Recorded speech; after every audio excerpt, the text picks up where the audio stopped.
Cookie Channel ကနေပြန်လည်ကြိုဆိုလိုက်ပါတယ်ဒီနေ့မှာတော့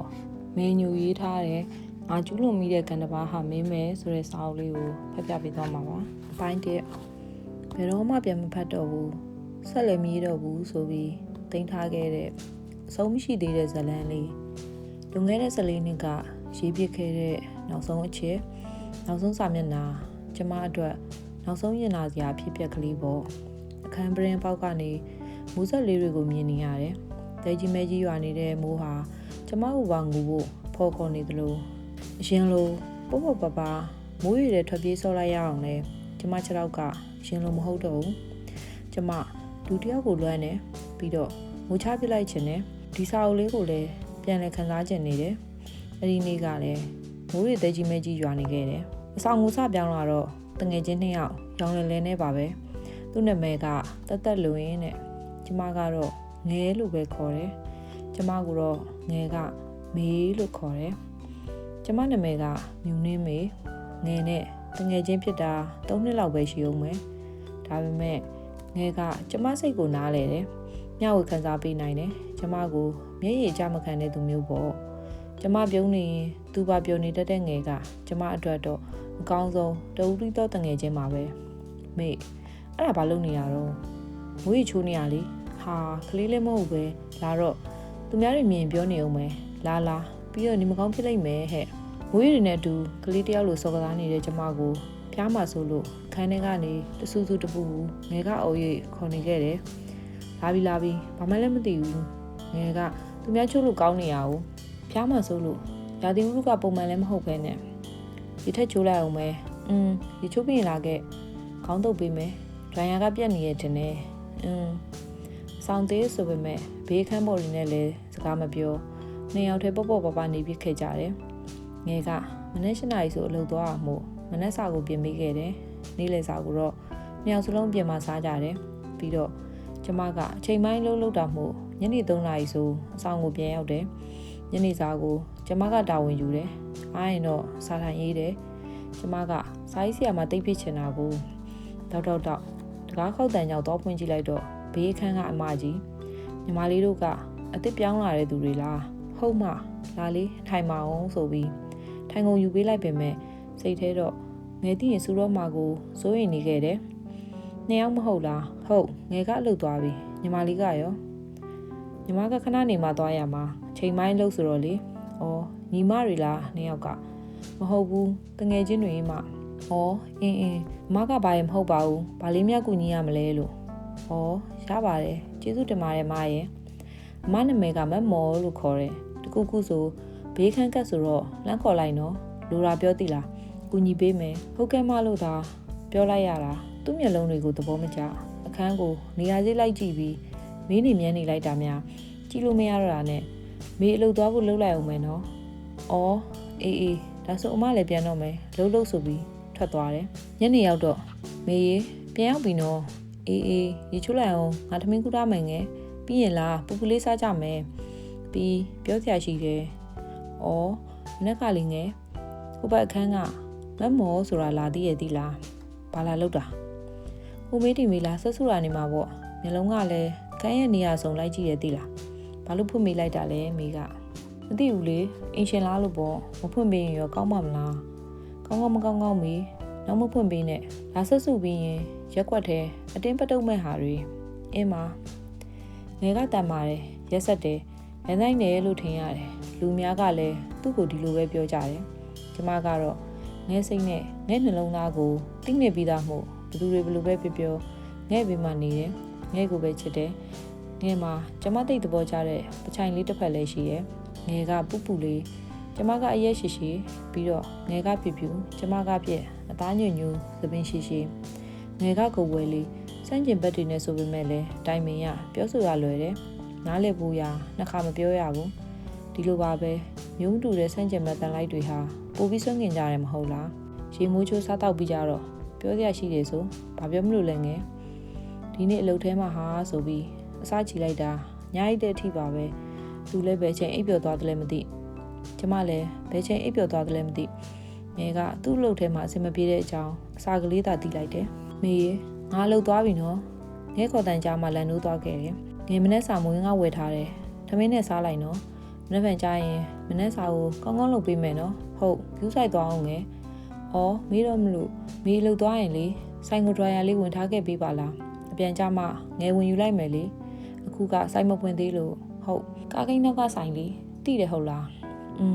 နေထွက်သားတာကိုဝရဏကနေကြည့်ပြီးညကသူရင်ဖွင့်ခဲ့မြကိုပြန်သတိရမိတယ်ငယ်ကတိတ်တနာဖို့ကောင်းတာပဲအဆောင်ရှိမှာကားလမ်းရှိတယ်ကားကိတ်ကအဆောင်နဲ့မျက်စောင်းတူးလောက်မှာလေရန်နာကနေငဲကိုလမ်းကြည့်နေမိတယ်ငယ်ရဲ့နေရဲ့နောက်မှာလျှက်စစ်ပစ္စည်းဆိုင်ရှိတယ်အဲ့ဒီဆိုင်ကသူများဆိုင်တွေနဲ့မတူဘူးမနက်10:00နာရီကျမအလုပ်သွားချိန်လောက်မှဆိုင်ခင်းတာဘောစီတွေထိုင်နေဆိုင်ထင်ပါရဲ့ကျမအဆောင်ကနေထွက်ပြီးဆိုရင်သူကျမနောက်ကစပိန်နဲ့ပါလာတယ်ကျမကိုကြော်တက်ပြီးဆိုင်ခင်းတယ်ခါတလေတိုင်းမိမလို့ဖြစ်တတ်သေးသူနဲ့ကျမကစကားမပြောဘူးပဲမဲ့မြင်နေကြတွေ့နေကြဆိုတော့ရင်းနှီးတလူလူတောင်ရှိတယ်စုလီကအရန်ဆောင်ရတယ်တစ်ခါတလေလုံနောက်ကြသည့်အထိပါပဲကားဆောင်နေရတဲ့အချိန်တွေဆိုအမြဲလူဆိုင်ခင်းနေတဲ့အဲ့ဒီလူကိုကြည့်နေမိတယ်သူ့ပုံစံကပစိုးတူတူနဲ့အသားကမဲသည်ကုန်းကလည်းစားသည်သူ့ဆိုင်ကနေကျမတို့အဆောင်ရှိသည့်900လောက်ဝယ်တယ်နေပူလည်းအဆောင်မပါမိုးရလည်းအဆောင်မပါနဲ့သူစပိန်ပေါ်ကဆင်းရင်သူ့ပစိုးနောက်မှာအကွက်တစ်ကွက်စပိန်ကိုရေမတုပ်ခဲ့ဘူးထင်ပါတယ်နေတိုင်းသူ့ကိုကြည့်ပြီးပြုံးနေရတာလေအလုပ်တစ်ခုလိုပါပဲတခါတလေကျမကားပေါ်တက်တဲ့အထိသူဆိုင်လာမခင်းရင်ကျမလိုက်ရှာနေမိသေးတယ်9 နာရီကျော်သွားလို့လုံနောက်ကြမှာဆိုပြီးပြပြတလဲဒါရယူကကားကိတ်ကိုပြေးလွှာထပ်လာခဲ့တယ်ဟဲဆိုင်လည်းမဖွင့်သေးဘူးဆောင်ပေါ်ပြန်သွားထားရင်လည်းနောက်ကျနေဦးမယ်ဆိုင်ရှိကချိန်လေးမှာချိတ်ထားခဲ့လိုက်ပြီးဆိုင်ပုံမှာဖုန်းနံပါတ်ယူနေတော့စုလေးဟာကားကလည်းလာပြီလိုက်မယ်နေဦးကားပေါ်အပြေးတက်ကကားပေါ်ရောက်မှပဲဟယ်လိုအကိုဒီနေ့ဆိုင်ဖွင့်လားဟုတ်ကဲ့ခဏနေလာမှာပါအလုံးနောက်ကျနေလို့ဒရိုင်ယာကိုဆိုင်ဝမ်းမှာပဲချိတ်ထားခဲ့လိုက်တယ်ကြည့်ထားပြီနော်ပြန်ကြဝင်ယူမယ်အကိုအော်ဟုတ်ကဲ့အဲ့ဆိုတာပဲနော်ဟုတ်သူ့အတန်မှာယောက်ျားတစ်ယောက်ရဲ့အတန်အရည်သွေးရှိတယ်ရှင်းလင်းပြတ်သားတယ်ပြီးတော့နားထောင်လို့လည်းကောင်းတယ်လူကအပြန်အကိုနက်ကဒရိုင်ယာလေးတွေ့လားဘယ်လောက်ကြာလဲရင်ကြည့်တော့မကြည့်ရသေးဘူးဟဲဘယ်လောက်ကြာမှလဲရင်ခဏပါပဲထိုင်ကုန်လေးဆွဲယူပေးတယ်ဘလို့ဖြစ်သွားတာလဲမသိဘူးလေမိတကယ်မသိတာသုံးနေရက်သွားတာနေမှာဟုတ်ပြီကိုတမြုံနဲ့ပြောနေတဲ့ပုံကချစ်စရာတိတ်ကောင်းလို့နဲ့ဖနက်တောက်ကနာတာနဲ့ကြိုးပြေပြီးခဏချွတ်ထားလိုက်မိတယ်သူဒရိုင်ယာကိုဖြုတ်ပြီးဆန်းနေတဲ့အချိန်ကျမသူ့ကိုငေးကြည့်မိသွားခဲ့တယ်သူ့မှာမျက်ဝန်းညိုတွေရှိတယ်ပတိုင်းမွေးမုတ်စိတ်မွေးတွေလည်းအများကြီးပဲနှကန်းတွေဟာကွန်ဆာထားတော့ရဲပြီးစုံနေရဲ့စွတ်ကြဲအဖြူလေးဝတ်ထားတာမို့သူ့ရဲ့ရင်ဘက်ကနက်မောင်လာတဲ့အမွှေးရှိကြီးတွေတောင်အထင်းသားတွေ့နေရသေးရဲ့ရပြီညီမရပြီလို့ဟုတ်စမ်းပေးလိုက်မယ်နော်ပြောဆူဒရိုင်ယာကိုမီးပလက်ပေါက်ထိုးကသူ့ရဲ့သပင်တူများကိုစမ်းပြနေရဲ့ငေးကြည့်နေမိတာဘယ်များလောက်ကြာသွားသည်မသိညီမရှင့်ရပြီနော်ဟုတ်ဟိုကဘယ်လောက်ကြာလဲရင်ရတယ်မပြီးနဲ့တော့မဟုတ်တာရတယ်လို့အဲ့ဆိုလည်းပြီးရောကျေးဇူးနော်ဆိုပြီးဒရိုင်ယာကိုသူ့လက်ထဲကယူကလှည့်ထွက်လာခဲ့တယ်ဆိုင်ရှိရောက်မှခြေထောက်မှာဖနက်မပါမှန်းသတိထားမိပြီးဖနက်တညိုးထုတ်ပြလိုက်တော့ပင်းပြုံးကြီးကြည့်နေပုံကအလုံးမဲနှစ်လူပွဲရကောင်းလာပြန်တယ်အကြည့်ချင်းစုံလိုက်ချိန်မှာရင်ထဲကအတန်တစ်ခုကြားလိုက်ရတယ်ဟုတ်တယ်အဲ့ဒီအပြုံးကြောင့်ကျမရင်ခုန်တက်ခဲ့တယ်သွားလိုက်အောင်မယ်နော်သူခေါင်းတန်ညှိပြပြီးကျမရှက်သွားမှဆိုလို့ထင်တယ်ဘာမှဆက်မပြောပဲပြင်ရရှိတာဆက်ပြင်းနေရဲ့ဖနက်ကိုကောက်ယူပြီးစီးတော့မစီးတော့ပဲခြောက်ကနေလှည့်ထွက်လာခဲ့လိုက်တယ်သူကျမကိုကြည့်နေမှလားရဲနေမှလားလမ်းရဲ့အပူညနေနေကြရဲ့အပူလူတွေရဲ့အကြည့်ကျမဘာမှမခံစားမိတော့မေငယ်ရောက်ပြီးရေချိုးလိုက်အောင်မေသမင်းခူးထားနေလိုက်မယ်မေပဲစားလိုက်တော့ငယ်အပြင်မှာစားလာတယ်သူဒီနေ့လာကြိုရလေဒါနဲ့ပဲတူစားလိုက်တာဖုံးဆက်မလို့ပဲငယ်ကကောင်းလေးရှိတယ်သူ့ကောင်းလေးနဲ့တွေ့တဲ့ရက်တွေဆိုကျမနဲ့အတူသမင်းစားလေးမရှိဘူးအဲ့ဒီခါကျရင်ကျမစိတ်မကောင်းဖြစ်မိရဲ့စိတ်မကောင်းမဖြစ်ပါနဲ့မေရဲ့လာပါငယ်စားနိုင်တဲ့လောက်ထပ်စားလိုက်မယ်နော်သမင်းစားနေရင်ဒီညလာပြေးဆိုတော့ဝရဏထွက်ထိုင်ကြမလားအေးပြက်ဟာလောက်ပါဝရဏကတယောက်တည်းဆိုတော့လဲမထွက်ချင်ဘူးဟာအေးပါပြီးတော့လေခဏပဲနော်ညနေရင်အေးမှာည9 နာရီလောက်မို့လို့လားမသိဘူးရန်နာမှာငယ်နဲ့ကျမပဲရှိတော့တယ်င ငယ်ပူပူဝလာရဲ့ထင်တယ်သူ့ဘိုက်ကောက်ကလေးကအင်ကြီးနဲ့ပေါင်းမိကြကအတင်းထိုးထွက်နေတော့တာပဲညာ9 နာရီကျော်ဆိုတော့ဘဝင်းကျင်မှာအနှဲငယ်တိတ်ဆိတ်လျက်ရေနူရေးတွေဟာကျမခန္ဓာကိုယ်ထဲသို့တိုးဝင်အေးဆက်နေတယ်စကားတွေများနေကြရင်အမှတ်မတင်လှမ်းတွေးလိုက်ရတခုကြောင့်ဟဲ့ဟမ်ဟိုမှာကြည့်ကြည့်လို့မိကပေးလိုက်ဖွင့်လိုက်နေနော်အော်အဲ့ဒါလျှက်စစ်ဆိုင်လေမီးဖြစ်နေလို့ဖြစ်မှာပါတရေချောက်နေရလားလို့ဟဲပေါက်ပေါက်ရှာရှာကျမကလွန်တရေကြောက်တတ်တယ်ငယ်ကတရေချောက်ရင်တော့6လို့6မှမသိရသူကြောက်မနေပါနဲ့မေယာဟိုမှာလူ2ယောက်တောင်ရှိနေရဲ့ဟာကိုဟမ်ကျမပို့လို့တော့မင်းမျိုးလုံးပြူသားဖြစ်သွားမိရဲ့အဲ့ဆိုင်ကကျမမြင်တွေ့နေကြလူ1ယောက်သာရှိတယ်အခုလူ2ယောက်တဲ့ဟဲ့မေအဲ့ဆိုင်မှာလူ1ယောက်ပဲတွေ့ဘူးပါတယ်ငယ်ရဲ့မျက်စိတွေလည်းမကောင်းတော့ဘူးလားမသိဘူးဟာအမကြီးရဲ့အကိုကြီးရဲ့လေ2ယောက်ဟဲ့2ယောက်ငင်းကုန်နေစမှာပဲဆိုင်ဟာမီးပိတ်သွားပြီကျမတို့ရှိတဲ့ဘက်ကိုစပိန်ကလေးကျွေရလာခဲ့တယ်မျိုးသမီးကမျိုးသားရဲ့ခါကိုဖက်လျက်တွေ့လားအဲ့မှာတွေ့ပြီလားယင်ဟာတကယ်ပါပဲမေရဲ့ငယ်ကတော့ရေမောနေခဲ့ပြီးကျမကတော့တိတ်ဆိတ်သွားခဲ့တယ်တဖြည်းဖြည်းဝေးခွာသွားတဲ့စပိန်လေးကိုမေးရင်းနဲ့ပေါ့မော်နီမေအချင်းမူတူနဲ့ဖြေလိုက်မိတယ်ခုတလောလိုင်းကားပေါ်တွေမှာလူရက်တွေများနေရနော်မေဂယူးဆိုင်တခုခုဆိုကားပေါ်ကတန်းစင်းသိလားအေးမငယ်ရောဂယူးဆိုင်မိကဒီနေ့မသွားဘူးကိုလက်တွေမတည့်ခြင်းလို့လေဟဲဟုတ်လားနှစ်ဖူးကိုလာစမ်းပြီးစိတ်ကြိုတောက်ထောင်ညနေမှမသက်သားရင်စေကန်းသွားကြမယ်အပြန်ပါဝယ်ခဲ့ရမလဲဘာစားကျင်လဲ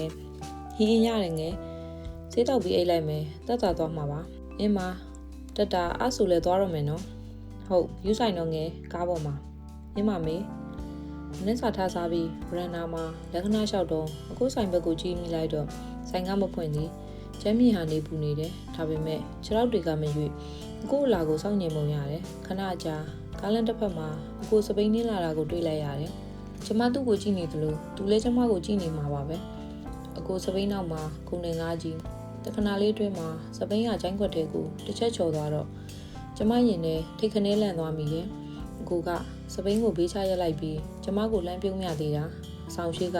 ကွင်းရဆိုင်ကြီးစပိန်တွန်းလာပြီးကုန်းဝက်ကစပိန်ကလေးပြန်နေသွားတယ်သူပြုံးမြလိုက်တဲ့အချိန်ကျမရင်ထဲကကန့်ညိနေတဲ့လိပ်ပြပေါင်းများသွားဟာတပံပြန်လေလှုပ်ရှားလာပြီးပြန်ဝဲကုန်ကြတယ်အကြောင်းမရှိအကြောင်းရှာရန်နာမှာကျမလှုပ်ရှုံနေပြီးစေးတောက်ကိုလည်းမေ့နေခဲ့တယ်ကျမလိုပဲသူလည်းဆိုင်ရွှေ့ထွက်ပြီးဟွာရှာတီယာရှာနေပါပဲအော်ဒရိုင်ယာဟုတ်ပြီနေရန်နဲ့တစ်ချက်ထူလိုက်တယ်ပြန်ဖွင့်ကြည့်လိုက်တော့ဆက်ကလည်းနေသေးရဲ့နောက်ထပ်5ချက်လောက်ဆင့်ကခါပြီးထပ်ထုပစ်လိုက်တော့အထဲကတစ်ခုခုပြုတ်သွားတာထင်ပါရဲ့တချက်မြင်နေတယ်ကျမအပြေးဆင်းသွားပြီးအကိုပြတ်သွားလို့ဆိုပြီးဒရိုင်ယာလေးထောင်ပြလိုက်တော့သူပြုံးသွားတယ်စောင့်ယူသွားမှလားဟုတ်အကိုတမင်ဖြတ်လာတာတော့မဟုတ်ပါဘူးနော်ဖြတ်เสียလားကိုကလည်းလွယ်ရများထင်နေလားခက်တယ်ပေါ့ဟာမဟုတ်ပါဘူးဆိုဟာသူအတန်အတွက်ရေမောသွားတယ်ပြီးတော့ကျမကဘယ်လောက်ကြာလဲမပေးနဲ့ရတယ်ကျေးဇူးပါအကိုပြန်ပြေးထွက်လာခဲ့တယ်နောက်ကိုတစ်ချက်မှလှည့်မကြည့်အဆောင်ဝါရောက်မှမေးဘာသာဝယ်တာလဲဒရိုင်ယာသွားပြင်တာမေးသုံးနေရင်လည်းထပ်ပြီးရက်သွားလို့အင်းမလာမိကြိုက်တဲ့ဓာတ်မောက်ပါတယ်ချစ်ပြီးညာတိုင်းလိုကျမနဲ့ငယ်ဟာရန်နာမှာထွက်စကားပြောပြကြတယ်ငယ်မထိုင်လဲကျမတယောက်တည်းပဲသွားထိုင်နေခဲ့တယ်ကျမတို့2ယောက်ရှိကဖြတ်သွားတဲ့စပိန်လေးဟာလည်းတစ်ခါတလေတယောက်တည်းတစ်ခါတလေ2ယောက်မျိုးသမီးကမျိုးသားရဲ့ခါကိုတင်းတင်းကြပ်ကြပ်ဖတ်ထားပြီးစပိန်ပေါ်မှာပါသွားတဲ့နေ့တွေဆိုကျမရင်ထဲမှာစူးတွေဆိုင်နေတဲ့အလားနာကျင်ခဲ့ရပြန်တယ်ပြန်တန်းနေတဲ့လိပ်ပြငယ်တွေလည်းစူးတွေထိကုန်ကြတယ်စာရေးမယ်ဆိုပြီးအလုပ်လည်းမသွားပဲအခန်းထဲပဲအောင်းနေမိခဲ့တယ်ငယ်ကတော့ကျမအတွက်မနေ့စာလုပ်ပေးပြီးအလုပ်သွားရှာပြီး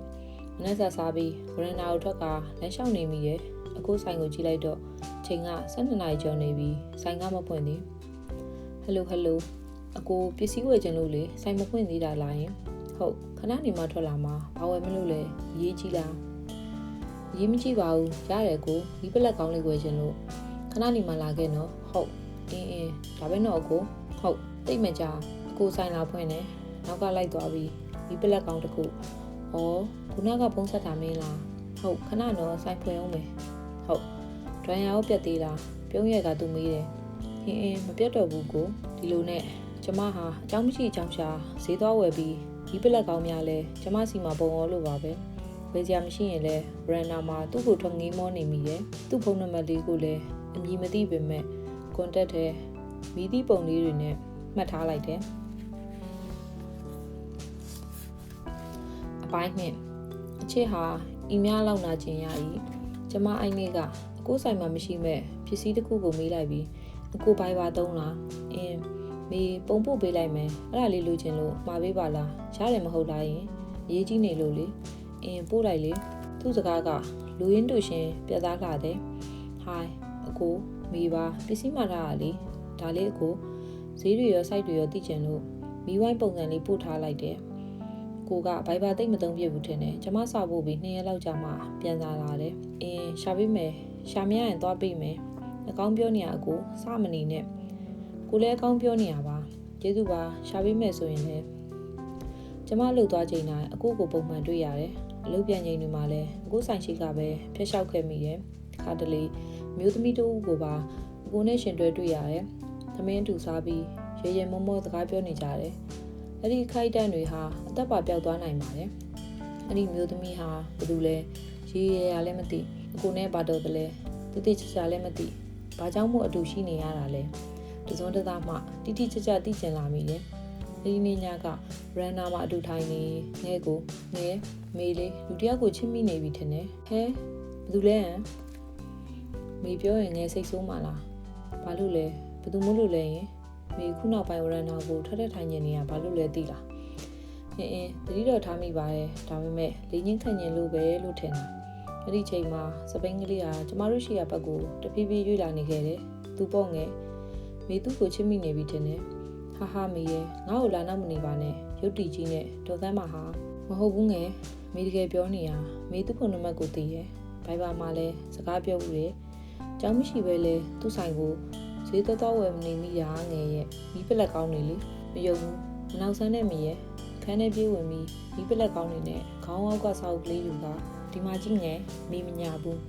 စာအုပ်လေးယူကငယ်အစာပိုင်းလေးဖတ်လိုက်ပြီးလို့ပါနဲ့သူ့မှာမိန်းမရှိတယ်ထင်တယ်မိနာကျင်ရလိမ့်မယ်သူလူလို့ဆိုရင်တော့တော်သေးတယ်ခုကဘာမှမသိဘူးပြီးတော့သူကမကြိုက်တဲ့ပုံစံမဟုတ်ဘူးလေဒီလောက်တာတီလန်နေရဲ့ဟာကိုချစ်ကပိုင်းညာကတ်နတ်ထားလို့မှမရတာငယ်သူ့မှာအမျိုးသမီးရှိနေမယ်ဆိုရင်တော့ဒီချစ်ကိုမေတမင်လုံးယူခဲ့တာမဟုတ်ဘူးလေနှလုံးသားရဲ့စီယာအတိုင်းပဲချစ်ခဲ့တာချစ်မိသွားခဲ့တာပြဿနာတွေဖြစ်လာရင်မေအရှက်အရဒုက္ခရောက်လိမ့်မယ်တတိတွေမရှိသမ်းပါနဲ့ရှေ့ဆက်မတိုးနဲ့ရောအရင်ဆုံးသိကြအောင်လေ့လာကြမယ်လीနော်ကြောက်နေလေရှေ့ဆက်တိုးမိတာရုံးနေနေလေဆိုတာတွေကအချစ်ရဲ့သဘောတရားတွေပဲလေအကွဲလာတဲ့နှလုံးသားနဲ့အတူမျက်ရည်ကျရင်အတန်တွေဟာတိမ်ဝင်သွားခဲ့တယ်နှစ်ယောက်လုံးတိတ်ဆိတ်လျက်ငိုပါနဲ့မေရဲ့ကျမနိုးတော့အိပ်ရတယ်ကျမအိပ်နေရကိုငယ်ထိုင်ကြည့်နေပုံရတယ်ဟင်းငယ်လုံးမသွားဘူးလားစိတ်မပါလို့မေငယ်စဉ်းစားနေရဆောင်ပြောင်းမလားလို့ကျမထားနိုင်လိုက်ပြီဘာလို့လဲငယ်ညကငယ်အိပ်မပြောဘူးစာအုပ်ကိုဆက်ဖတ်လိုက်တယ်တကယ်ပါမိကိုမနာကျင်စေခြင်းဘူးမျက်ရည်မကျစေခြင်းဘူးမိလိုမိန်းကလေးကကြိုက်တဲ့ကောင်ကိုရွေးယူလို့ရပါတယ်ပြီးတော့သူကမိကြိုက်တဲ့ပုံစံလည်းမဟုတ်ဘဲနဲ့ဟုတ်ပါတယ်ဒါပေမဲ့မိစိတ်မှာသူ့ကိုယ်မှာတတိတရားရှိနေတာသူ့ကိုယ်မှာဆွဲလန်းနေတာငယ်ရဲ့အဲကြောင့်ပြောတာဆောင်ပြောင်းမယ်လို့မြင်နေရရင်ပိုဆွဲလန်းသွားလိမ့်မယ်ဘာမှမစားခင်ဘာမှမဖြစ်ခင်တော့မိဒီလောက်နာနာချင်းချင်းဖြစ်နေရတာမျက်ရည်ကျရတာတကယ်ငယ်တို့ထင်တယ်လို့သာမျိုးသမီးရှိတယ်ဆိုသွားပြီမိသူ့ကိုချစ်နေပြီပြီးတော့ငယ်ပြောမှုတယ်လေအချစ်ဟာပျော်ရွှင်မှုနာကျင်မှုဝေးကွာမှုတွေနဲ့ဒုံတွဲနေရဆိုမဟုတ်ဘူးမေတော်ပါတော့ငယ်ရဲ့ဒီနေ့အပြင်သွားရအောင်လीနော်သွားကျင်လို့လားစိတ်ပြေလက်ပြောက်ပါငိုပါနဲ့တော့ငယ်ရဲ့မျက်ရည်များတော့ကချက်ချင်းစကားကိုဖျက်ပြောပြန်တယ်မိကိုလိုက်နေတဲ့လူတွေရှိရလေစင်ပြေမဲ့တယောက်ကိုတွဲကြည့်ပါလားအပြင်းပြေလက်ခံစကားပြောကြည့်ပါလားကိုစိတ်ပျော်ဖို့တခုတည်းနဲ့သူများကိုမကစားချင်ပါဘူးငယ်ရဲ့မဟုတ်ဘူးလေမေရဲ့ငယ်ပြောတာကတော့ပါတော့ငယ်မိကိုအဲ့လိုတွေအတင်းကျပ်ပြောနေရမိတကယ်မကြိုက်တော့ဘူးမေငယ်ကိုအဲ့လိုတကားမှမပြောဘူးနော်မဟုတ်ပါဘူးငယ်ရဲ့အဲ့ဒါဟုတ်ကောင်းကြောက်ဒင်းမွေလို့ငယ်အဲ့လိုတွေမပြောပါနဲ့ကွာပြောချင်ရင်မိကိုပြောပါသူကအေးဆေးပဲကိုကပဲခုနှလုံးသားကပဲဖြစ်နေတာငယ်ရဲ့နှစ်ယောက်လုံးကလေးမော်ကြောပိုင်းကမူမိကြပြန်တယ်အဲ့ဒီနောက်ငယ်ကကိုယ်ဆိုင်ရှိကတော့ဖြတ်မသွားတော့ဘူးကျမလေးဖြောက်ဖို့ရာသူ့ရဲ့အတီပေါင်းများစွာနဲ့မိတ်ဆက်ပေးတယ်ကျမကတော့အကိုကိုပဲသတိရနေခဲ့တယ်စကားတစအကိုနဲ့ကျမဟာစကားတွေပြောပြခဲ့ကြတယ်ခါတလေဖုန်းခေါ်တယ်တနေ့တစ်ခါမကနှစ်ခါမကပြောနေရင်ဝယ်သူလာလို့ချလိုက်ရပြန်ခေါ်ရနေပါပဲဘ ဘာမှတူတယောက်ကိုတယောက်မပြောကြပါနဲ့သူဖုန်းဆက်တယ်ကိုင်းနေခါတလေကျမဆက်တယ်တယောက်ချောင်းတယောက်ပြောတယ်ဒီလောက်ပါပဲအဲ့ဒီညကအကိုစီကဖုန်းဝင်လာတယ်ငယ်တီးမှဆိုလို့ဗရန်နာမှာဖုန်းထွက်ပြောတယ်ဒါပေမဲ့ငယ်ကြီးနေပုံကအကိုဆိုတာတီးနှစ်နေပုံရတယ်အဲ့ဒီညမှာတိတိကျကျအကိုနှုတ်ကထွက်လာတဲ့စကားကကိုအသက်ဘယ်လောက်ရှိပြီထင်လဲ28 29ဟီဟုတ်လား34နှစ်ကျော်35နှစ်ထဲဝင်နေပြီကွာပြီးတော့မင်းသိချင်လဲသိလိမ့်မယ်မသိရသေးရင်လည်းအခုပြောပြကို့မှာအမျိုးသမီးရှိတယ်အိမ်အောင်တန်းက10နှစ်ကျော်ပြီလေငားတဲ့ခါလာတယ်ခေါင်းတွေထူပူသွားပြီးအကိုပါဆက်ပြောနေတယ်လေကျွန်မမကြားရတော့ရှင်နဲ့မိများထားလောင်တော့မဲ့အလားငါမားပြီဆိုတော့အုံနောက်ကအတီးပေးတယ်ရှင်မက်ထဲကစူညံတန်များရောတွေ့နေခဲ့တယ်ညာရဲ့တိတ်ဆိတ်အေးဆက်မှုတွေတောင်ကျမရင်ထဲကအပူတန်းစူညံတန်တွေကိုလွှမ်းမိုးမသွားနိုင်ခဲ့နှကန်းကိုလက်နဲ့ပိတ်ခါမျက်ရည်များကျရင်အမောင်တဲရှိုက်တန်ရဲရဲသာထွက်ပေါ်နေခဲ့တယ်တညလုံးဗရန်နာမှာထိုင်နေခဲ့ပြီးမနက်4 နာရီမှာငဲ့အတွက်ထမင်းတုပ်ထားလုပ်ပြီးနေချိန်ဟင်းအစောကြီးနိုးနေတာလားမေဟုတ်လို့လားမေရဲ့ညတွေကမအိတ်တာလားရင်မြကွင်းနေလဲညိုလို့ဟုတ်ပါဘူးအိတ်ပါတယ်စိတ်ကူးပေါက်တာနဲ့ငဲ့အတွက်ထမင်းတုပ်ထားလုပ်ပြီးနေတာအင်းမကျေးဇူးတော်မေငယ်ရီချိုးအောင်မယ်ခဏနေတော့ဗရန်နာကဆောင်ကိုယူလာပြီးပြောတော့အိတ်တယ်ဆိုအဲ့မှာအိတ်လိုက်တာမေဟုတ်တယ်ဆိုဆောင်ယူပြီးအဲ့မှာအိတ်လိုက်တာတဲကြောက်တက်တဲ့သူကအဲ့မှာအိတ်တယ်ဘယ်တော့မှအဲ့လိုအိတ်ဘူးလို့လဲမညာပါနဲ့မေရဲ့မေအိတ်မရလို့ပါမိကလည်းကွာထားပါငယ်ရလာမနဲ့ဆာတော့လှုပ်သွားတဲ့အထိငယ်မျက်နှာမကောင်းနှုတ်လဲဆက်မသွားဘူး9 နာရီလောက်ကြာကျမလှုပ်သွားဖို့ပြင်ဆင်ပြီးအင်္ဂါအထွက်တတိကက်ခဲ့တယ်အခုကအမျိုးသမီးရှိတယ်ဆိုပြီးတော့ပေါ့ကားဂိတ်မှာကားဆောင်ရင်တစ်ချက်ကိုခိုးကြည့်နေမိပြန်တယ်အခုလဲကျမကိုကြည့်နေရမို့အကြီးချင်းဆုံသွားချိန်မှာတောက်နေတဲ့ဘဲနို့ဘူးကိုတာအောင်မလားဆိုတဲ့ပုံစံနဲ့မြောက်ပြတော့ကျမကခေါင်းရမ်းပြလိုက်တယ်နေရောညပါအုံနောက်နဲ့နှလုံးသားဟာအပြိုင်ဆုံးဖြတ်နေရပြီးတတိတရားထားလိုက်ကျက်စီးသွားလိုက်နဲ့ကျမပြန်များနေခဲ့ရတယ်အကိုအင်းလို့မထူးနဲ့ပြားလို့ထူအကိုပြားမေတို့အခုလိုပြောနေဖို့မသိတော့ဘူးထင်တယ်နော်အခုအမျိုးသမီးမရှိဘူးလားမရှိတဲ့ချိန်ဆက်တာပေါ့ကွာအခုဆိုင်ကနေမိကိုမြင်ရလားမြင်ရတယ်ကိုအမြဲလန်းကြည့်တယ်မင်းလည်းကိုကြည့်မယ်လို့ကိုထင်တယ်ညာပါဘူးမိလုတ်ကအချိန်ပိုင်း10 နာရီကနေ3 နာရီထိပဲဆိုတော့ရန်နာမှာထိုင်နေရင်အခုကိုမြင်နေရတယ်ဘာရင်မဟုတ်ဘူးထိုင်ကိုကြည့်နေပြတာဆိုပြီးပုံဝင်နေဝန်ခံလိုက်တယ်စကားပြောနေရင်ကိုကလွန်ခဲ့တဲ့10 နှစ်တုန်းကမင်းပေရောက်နေခဲ့တာလေဒီစကားဟာသူ့ရင်ထဲမှာရှိတဲ့အရာတိုင်းကိုကျမစိတ်ထဲကိုရောက်အောင်ပို့ပေးနိုင်ခဲ့တယ်တခါတလေမင်းကိုသတိရတယ်ဒါပေမဲ့မင်းကိုနစ်နာပါစေထိခိုက်ပါစေဆိုတဲ့ရည်ရွယ်ချက်မရှိဘူးဘာကြောင့်ကြည့်မိနေရလဲဘာကြောင့်သတိရနေရလဲကိုမသိဘူးအခုစကားဆုံးမှာနှစ်ယောက်လုံးတိတ်ဆိတ်လို့ကိုနဲ့ကျမဖုန်းပြောတဲ့အချိန်တွေကည12 နာရီ1 နာရီတခါတလေ2 နာရီကြည့်ကျမကအေးရင်မတဲ့သူမို့ညဘက်အစောကြီးအိတ်တက်တယ်အခုစီကစာဝင်တန်းကြရင်တရေနိုးလဲစိတ်မှရှင်လန်းနေရောကျမရဲ့အိတ်ကောင်းတဲ့ချိန်တွေကိုအခုအတန်နဲ့လဲခဲ့တယ်မေပြင်မအေးတယ်ထဲဝင်ပြောပါလားရတယ်ငယ်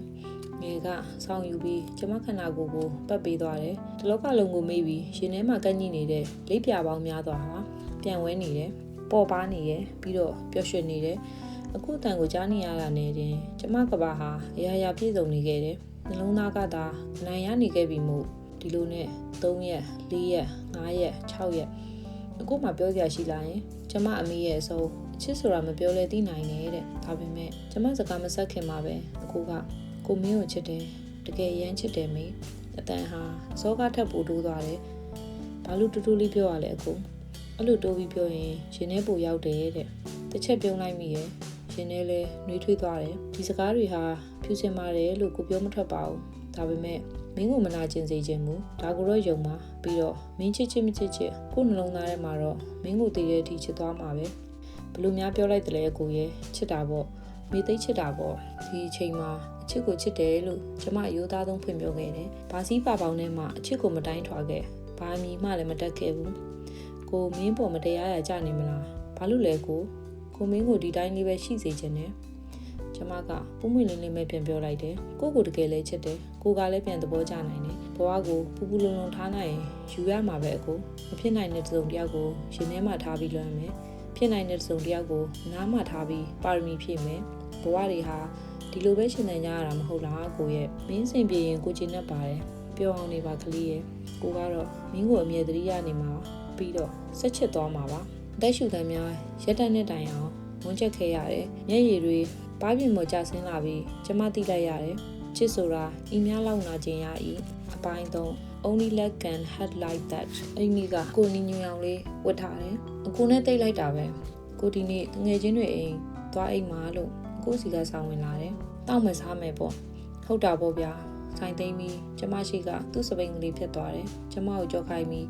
တဖြည်းဖြည်းဝေးကွာသွားတယ်ပြီးတော့ပြက်ကွယ်သွားတယ်တစ်ချက်ကလေးမှပြန်လဲမကြည့်ကိုရောက်ပြီးရှော့တောက်တော့3ခွက်ထဲတောက်မှာဟုတ်ပါပြီမိကိုသတိရနေရလားရတာပေါ့ရလို့လိုင်းခဏခဏတက်လာတာစောစောလေးနားယူအောင်ကိုဟုတ်ကဲ့ပါဖုန်းပြောချိန်တွေဟာညပိုင်းတွေမို့အကိုအားတဲ့အချိန်ကိုပဲစောင့်ရတယ်အေးလေးပြက်ခါတလေဖုန်းတွေလွတ်ကြတဲ့အထိအကူလည်းခက်ခက်ခဲကျမကိုဆက်သွယ်ရဖို့ကြိုးစားနေရမှာကိုလည်းကျမတွေးမိခဲ့တယ်ကျမကိုယ်တိုင်ကြလည်းမခေါ်ရဲအကိုစီကဖုန်းဝင်စောင့်ဝင်သာစောင့်မျှော်ခဲ့ရတယ်နောက်နေ့မနက်မုံကုတ်ကုတ်နဲ့ညနာကြီးတင်းမာပြီးဆိုင်ဖွင့်နေတာကိုတွေးလိုက်တယ်ကျမကရန်နာကနေဖုန်းလေးထောင်ပြီးလိုင်းတက်ဖို့အချက်ပြလိုက်တော့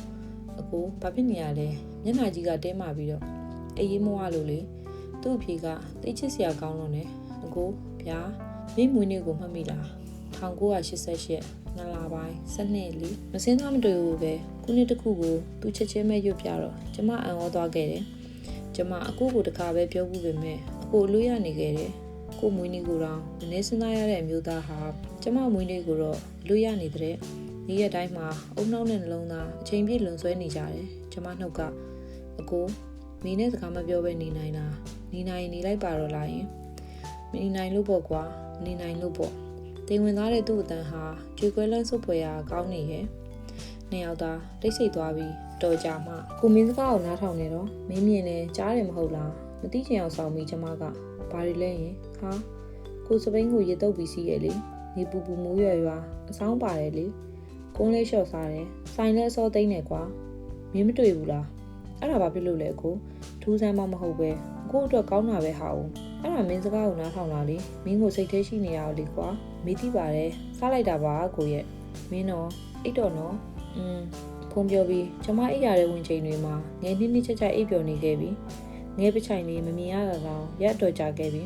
ည2 နာရီကျော်မှအိတ်ဖြစ်လာတဲ့ကျမက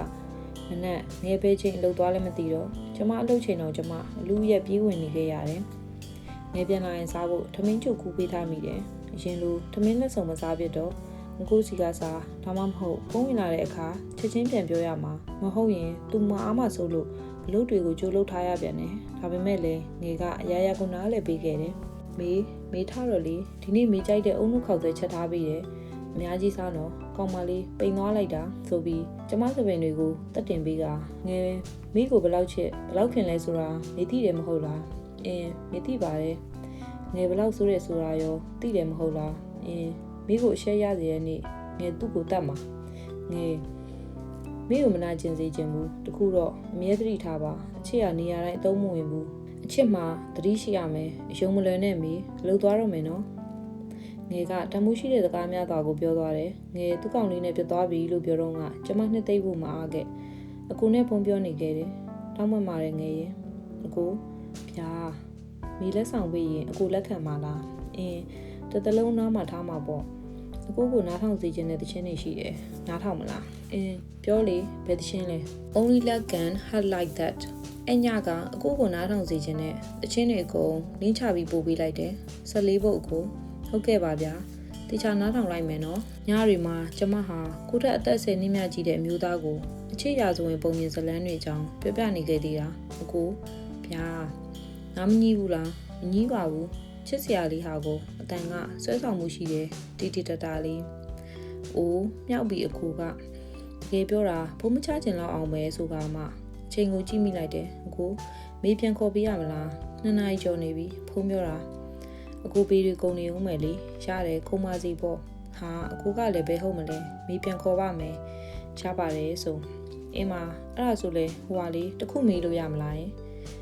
မေးလေကုန်းပါလို့စားရလဲရင်ယောဂရလိမ့်မယ်စားပါနဲ့လားပြင်းလို့လေဝါနေရဝါရတာကအရသာရှိလို့ဒါပေမဲ့ကွာမင်းအနားမှာရှိရင်တော့မင်းနဲ့ကန်လင်းပြောင်းနှမ်းမှာပေါ့ဟာ အကူကလည်းအဲ့ဒီညက3နာရီခွဲတဲ့အထိဖုံးမျိုးပြစ်ခဲ့ကြတယ်အဲ့တော့နော်တနေ့လုံးပြင်ပန်းထားရတဲ့တဲ့ဒါပဲလားအင်းလေဒါပဲပေါ့ဘာမှပြောစရာမရှိတော့ဘူးလားပြောစရာတော့ရှိပါတယ်ဒါပေမဲ့အကူကကွန်းသူ့ဘက်ကထားရလိုက်တန်းလမ်းလျှောက်တန်းရေကက်လိုက်တန်းဘလုတ်ကျင်းတန်းကျမအားရပါရရေမောလိုက်တယ်ရပြီမွချစ်တယ်အကူဖုံးမျိုးလို့ပြီးသွားပေမဲ့ကျမအိတ်လို့မပြောခဲ့ပါအတွေးများစွာရှုပ်ရှုပ်တွေးနေမိရဲ့အကူကမိမရှိတယ်ကျမကလူတော့ဒီသူမှမသိပါပဲခိုးပြီးဆက်သွယ်နေခဲ့ကြတယ်ဖောက်ပြန်ရရောက်နေပြီကန်၅ပါးတဲ့ကတပားကိုလည်းကျူးလွန်နေမိခဲ့ပြီလားငါကဖောက်ပြန်နေရမှာမဟုတ်ပဲစကားလေးပဲပြောနေမိတာကိုဒါပေမဲ့နင်းကိုနင်းသိလိမ့်မယ်သိတယ်လေငါသူ့ကိုချစ်မိနေတယ်လေဘာဖြစ်လဲဘသူကယူဆိုင်ရမလဲကိုကနင်းကိုယူမှာမလို့လားယူမှာပေါ့ကိုကငါ့ကိုဒီလောက်ချစ်တာနင်းငါ့ကိုယူမှာလားဘာတွေဖြစ်လာမလဲမတွေးတော့ဘူးလားဘာကိုမမောနေရလဲဘာမှမမောပါဘူးငါချစ်မိနေလို့ပါဟာဒီနာကပတ်ဝန်းကျင်ကြီးတည်သွားရင်နင်တို့အဆက်ကွဲပြီးနေမဟုတ်ဘူးငယ်ပါသူများအသွေးကွက်ထဲမှာတယောက်တည်းမိကုန်းမောင်းများကမေးရင်ဖြစ်ရင်ငိုရင်ရင်ထဲဆူအောင်လာတယ်ဝရန်နာမှာဘုံကနေပြလဲသွားပြီးထိုင်ရသားဆက်ငိုနေမိပြန်တယ်ဟဲမေးငယ်ပြေးထွက်လာပြီးထူခဲ့တယ်ဒါပေမဲ့မတည့်ရက်လိုက်ဖို့အားမရှိခဲ့ဆောင်းကအချို့ခံတွေမီးဖွင့်ပြီးတီးတိုးပြောကကြည့်နေကြတယ်သူကဘာပြောလို့လဲမေဘာပြောလို့လဲသူကပုံမှန်မှာပဲမိကမင်းအနာဂတ်မေတွေးကြည့်မိတာသူကပုံမှန်မှာပဲမိကမင်းအနာဂတ်မေတွေးကြည့်မိတာငယ်တိလားမိအကိုကိုချစ်ရုံနဲ့မဟုတ်ဘူးသူ့မျက်လုံးသူ့အတန်းသူ့ဟန်လေးပါမိဆွဲလန်းယူသွတ်နေပြီဆိုတာပြောပြီးဆက်ငုံနေမိပြန်တယ်ငယ်ကတော့တိတ်ဆိတ်လျက်တောက်မနဲ့အစောကြီးတကားခောက်တန်ကြားလိုက်ရတယ်ငယ်ကဖွင့်ပေးလိုက်တော့အဆောင်ရှင်ကညကဘာဖြစ်တာလဲသမီးတို့ဟိုဟာမိနေမကောင်းလို့မူးလဲတာအန်တီခုနားနေတယ်ဟလာတက်တာရဲ့လားအိပ်ပျော်နေရဲ့အန်တီအေးပါဘာများဖြစ်တာလဲလို့အန်တီကဂူးဆိုင်လိုက်အောင်တငယ်ချင်းကိုဟုတ်အန်တီငဲ့ကိုအားနာမိတယ်ကျေးဇူးပါပဲငယ်ရဲ့အကိုဗျာမိပြောစရာရှိတယ်အင်ပြောလေကလေးအကိုကလူကြီးတယောက်အနေနဲ့မိထက်အမှန်ကိုပိုတွေးခေါ်ပြောတတ်မှာပါအဲ့ဒါကြောင့်မိကိုဘယ်လိုနေရမလဲဆိုတာပြောပြပေးပါလားမိရဲ့အကိုနဲ့အခုလိုစကားပြောနေတာမသိမှန်းသိပါတယ်ဒါပေမဲ့နေလည်းမနေနိုင်ဘူးအကိုရဲ့ရမ်းချစ်တယ်ပြီးတော့အခုဘေးနာကအမျိုးသမီးဟာမေပဲဖြစ်နေခြင်းနဲ့အုံနောက်နဲ့ဆိုရင်တော့ကိုမင်းနဲ့ဝေးဆုံးမှနေတဲ့နဲ့ဒီစကားကိုအကိုဘယ်လိုပြောထွက်ခဲ့တယ်လဲမသိစိတ်ထဲကတွေးနေမိခဲ့တယ်ပြောထွက်လိုက်တာအကိုရဲ့ကိုကမင်းကိုပဲစိတ်ပူတာဖြူတယ်လေကိုကြောင့်အယောင်နေဆုံးပြောခံရမှာကိုတကယ်မလို့ခြင်းဘူးနှလုံးသားနဲ့ပဲပြောပြပါလားအကိုရဲ့နှလုံးသားနဲ့ပြောရရင်ဒီတိုင်းလေးပဲနေသွားခြင်းနဲ့မင်းစိတ်ညစ်ရင်လာဖွင့်အကူညီတောင်းကိုရှိနေမယ်ဝေးလည်းမဝေးချင်ဘူးကွာတကယ်ပါမြင့်နုနဲ့မထီးရမကန်ရဲ့ကိုမင်းကိုအရန်ချက်တာအခြေအနေတကူကြောင့်အတူရှိလာကြရမယ်ဆိုရင်လည်းပိုကောင်းတာပေါ့ဒါတွေဟာကို့အထင်အမြင်မှာမင်းစိတ်ချက်ဆုံးဖြတ်နိုင်ပါတယ်မင်းတို့ကိုလက်ခံပါပါကျေးဇူးပါကိုပြောလက်စဖုံးကိုချပစ်လိုက်တယ်ကျမတိလိုက်ရပြီကိုကကျမကိုဆုံးရှုံးရမှာမကြောက်သွေးလွန်နဲ့ချစ်ရင်ပိုင်ဆိုင်ရင်များတဲ့သူတွေကြီးပဲမဟုတ်လားအခုကိုကတော်ပါပြီစက်မတွေးပါနဲ့တော့မေရဲ့တော်ပါတော့ကိုသတိပေးလိုက်ပြီးအုံနောက်ကလေးတာနေပြန်တယ်ကျမတို့စကားမပြောကြတော့ဘူးကျမဆိုင်ရှိကတော့ပြတ်မလျှောက်တော့ရန်နာလည်းမထွက်တော့ခန်းထဲသာတချင်းနာထောင်ပြီးထိုင်ငေးတွေဝင်နေခဲ့တယ်ကိုကပိုးပြက်ဆန်လွန်းလာတယ်ကျမကိုတကယ်မချစ်ဘူးလို့ထင်ရတယ်ထွက်မကြည့်တော့ဘူးဆိုပြီးတကားပိတ်ထားတော့ညာလဲချောင်းကြည့်နေမိပြန်တယ်လိုင်းပေါ်တက်လာမလားလို့လဲစောင့်နေမိခဲ့တယ်အခုလဲကျမစာဖို့ကိုစောင့်နေရတဲ့နဲ့အတင်အောင်အမြဲဖြစ်နေရဲ့ဒါပေမဲ့တယောက်ကိုတယောက်စာမပို့ခဲ့ကြအဲ့ဒီနေ့ကအကူတယောက်တည်းပဲဆိုင်မှာဒါပေမဲ့အကူကျမကိုဖုန်းမပေါ်ဘူးစာလည်းမပို့ဘူးညနေ9 နာရီလောက်မှမင်းကန်ကောင်းပါစေကွာလွမ်းတဲ့ကလေးရဲ့ဆိုပြီးစာဝင်လာတယ်ကျမကတော့စာမပြန်ဖြစ်ခဲ့အဲ့ဒီကအကူ9 နာရီခွဲကျော်တဲ့အထိဆိုင်မသိမ်းသေးဘူးအလူအရက်တကိုးတွေပေါ်များနေရတဲ့အထဲဆိုင်ကိုတယောက်တည်းလာပြီးစောမသိမ်းဘူးလို့စိတ်ထဲကတွေးပြီးစိတ်ပူနေမိသေးတယ်အခုလိုစိတ်ပူရတဲ့ညမျိုးတွေဆိုကျမကရန်နာမှာမီးပွင့်ပြီးမတက်ထရွက်ပေးနေခဲ့တာအခုဆိုင်သိမ်းပြီးထွက်သွားမှစိတ်ပူရတာတက်တာအခုလဲစကားမပြောပေမဲ့စိတ်ပူမိတာမို့ရန်နာမှာတကားဖွင့်ပြီးမတက်ရက်စောင့်နေပေးခဲ့တယ်အမောင်ထဲမှာဆိုပေမဲ့မျက်ဝန်းညိုတွေကိုအထင်းသားမြင်နေရတယ်သူ့မျက်လုံးတွေမှာသူ့နှလုံးသားတွေနာကျင်နေကြောင်းဖော်ပြနေရဲ့ဆိုင်ကိုချက်ချင်းသိန်းကစပိန်ကလေးတဖြည်းဖြည်းကျမရှိရရွေ့လာပြန်တယ်ကျမကြော်ပေးရွေ့နေလိုက်မိတော့တယ် သွားပါတော့အကိုရဲ့နောက်နေ့ငယ်မိတ်ဆက်ပေးရတဲ့တဲကတယောက်ကိုလက်ခံစကားပြောနေမိခဲ့တာထိုလူနဲ့ဖုန်းပြောနေပေမဲ့လည်းကို့အတွင်းနဲ့ကိုတိတ်ဆိတ်နေခဲ့တယ်အခုဖုန်းဝင်လာတာနဲ့တွဲလက်စဖုန်းကိုချကအခုဖုန်းကိုကိုင်းလိုက်မိတယ်ဟယ်လိုခုနဖုန်းပြောနေရဘာတူလဲအကြာကြီးပဲစိတ်ထဲတနှုံနှုံနဲ့ဘာတူလဲဟမ်မိကောင်လေးအချိန်ကြာအကိုတိတ်ဆိတ်သွားပြီအင်းမမိတ်ဆက်ပေးဦးနော်ဟုတ်ပပအကိုကသူ့လဲကြတော့ခန္ဓာရင်မရှိဘူးထင်တယ်။အော်အကိုကျမနေရာဝင်မကြည့်ခဲ့ဘူးပဲ။သူရှင်ကအကိုတို့ထိုင်နေကျမဘယ်လောက်နာကျင်ရမယ်ဆိုတာပန်ဝန်းကျင်ကတီးသွားခဲ့ရင်ဘာတွေဖြစ်လာမလဲ။ကျူးလွန်ပြီးတဲ့ကံအကြောင်းတွေးရင်လဲဘယ်လောက်နာကျင်ရတယ်။ကျမအတွေးတွေနဲ့ဘယ်လောက်ပင်ပန်းနေမလဲဆိုတာတွေးကြည့်ဘူးရဲ့လားကို။အုံနောက်ကသတိပေးလိုက်နှလုံးသားကသတိကလိုက်နဲ့နေ့စဉ်ယူနေပြီဆိုတာမသိဘူးမလား။မသိဘူးမလား။ပြောမထွက်ခဲ့တဲ့စကားတွေကိုမြုပ်သိမ့်လိုက်ပြီးငြိမ်သက်နေမိခဲ့တယ်။ကိုတောင်းပန်ပါတယ်။ရန်သတိရနေပြီလို့ဒါပဲနော်မေးစောစောနာတော့မယ်။ကျမကအရင်ဦးအောင်ဖုန်းချပစ်လိုက်တယ်။ငယ်ကထုံးစံအတိုင်းမနှက်စာပြင်ပေးပြီးအလုပ်သွားတယ်။ဒီနေ့ထူးဆန်းစွာညနေကျစောစောပြန်လာခဲ့မယ်ဟုစာရေးသွားသေးတယ်။မနေ့အစောကြီးအကိုဆိုင်ခင်းနေရဲ့ခဏအကြာဖုန်းဝင်လာပြီးကို့ကိုစိတ်ဆိုးနေရလားမဆိုးပါဘူး။ဒါပေမဲ့တီးချင်တာတခုတော့ရှိတယ်အကို။အင်းဗာလဲအကူမင်းကိုတကယ်ပဲချစ်ရလားချစ်တာပေါ့ကွာတကယ်အရင်ချစ်တာပါကွာချစ်ရင်ပိုင်ဆိုင်ညင်ရတယ်လေအကူကမိကိုပိုင်ဆိုင်ခြင်းလို့လားပိုင်ဆိုင်ခြင်းတာပေါ့ကွာအနားမှာထားခြင်းတာပေါ့ကိုကလူလို့မဟုတ်ဘူးမင်းကိုငဲ့နေလို့ကွာပုံမှန်သာဆိုရင်ကိုပဲချင်းနေဖြစ်ဖြတ်ကျော်လာမှာအခုရောအခုကိုအဆင်ပြေနေတယ်လို့မင်းထင်နေရလားမပြေဘူးကွာမင်းကိုချစ်နေလို့မင်းကိုငဲ့နေလို့ရာကိုမျိုးသိပ်ထားနေရတာအခုစကားတွေဟာနာကျင်စရာကောင်းလို့လာတယ်အခုစကားအဆုံးတွေငိုချမိလိုက်တယ်နေ့ရက်တိုင်းမှာမျက်ရည်တွေနဲ့ပါပဲအကူရဲ့အကူကမီးလောက်တောင်တတိမရှိပါဘူးဒီလောက်ခြေလမ်းပေါင်းများစွာလှမ်းခဲ့တာအကူစီရောက်မှဒီတိုင်းလေးဆက်သွားမယ်တဲ့လားမဟုတ်ပါဘူးမေရဲ့ကိုပြောတာနားထောင်ပါအောင်မင်းကိုလိုလူရဲ့အနားမှာနေရဲလို့လားနေရတာပေါ့အကူရဲ့ကျမအဖေဟာအကူမထင်ထားတဲ့အဖေဖြစ်နေရတဲ့တူတယ်ကျမရှိုက်တန်တွေကြားအကူအချိန်ကြာတိတ်ဆိတ်သွားတယ်ငိုပါနဲ့ကွာမင်းတီထားပေးပါကိုတိတ်ဆိတ်နေရခြင်းဟာမင်းကိုငဲ့ညာနေလို့ပါမင်းဘက်ကိုတွေးနေလို့ဆိုတာမလိုချင်ဘူးမသိချင်ဘူးအကိုက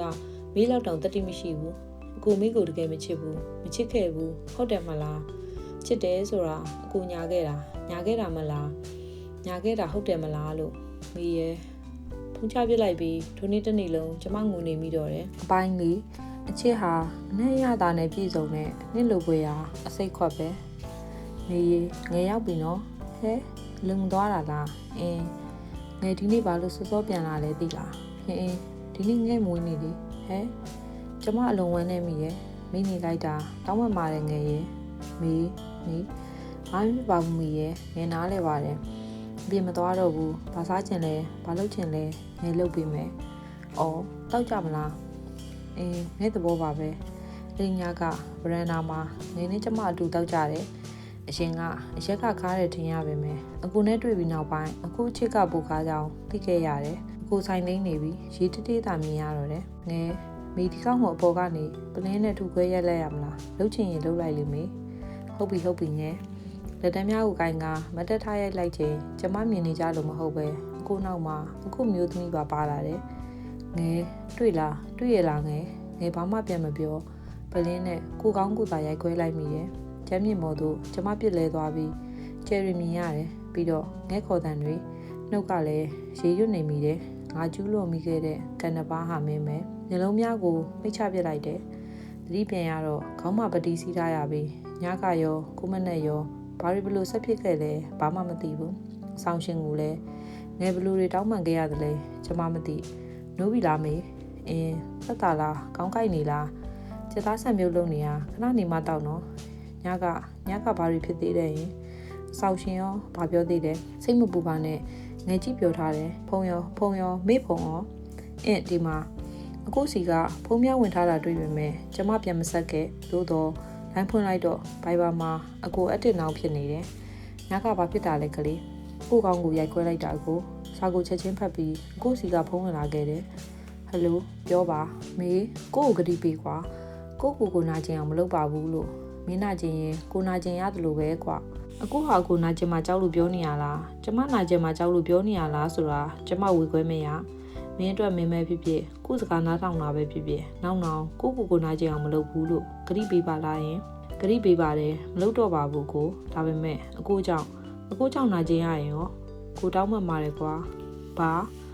ကျမအရင်ဝမ်းနေမိတယ်နာကျင်စရာကောင်းလိုက်တဲ့ဇလန်းအစားမှာကလေးကနာကျင်နေရတယ်ဒီလိုဇလန်းမျိုးရှိပါဦးမလားမနီးနိုင်ဘူးဆိုတာလည်းသိတယ်နာကျင်ရမှလည်းသိတယ်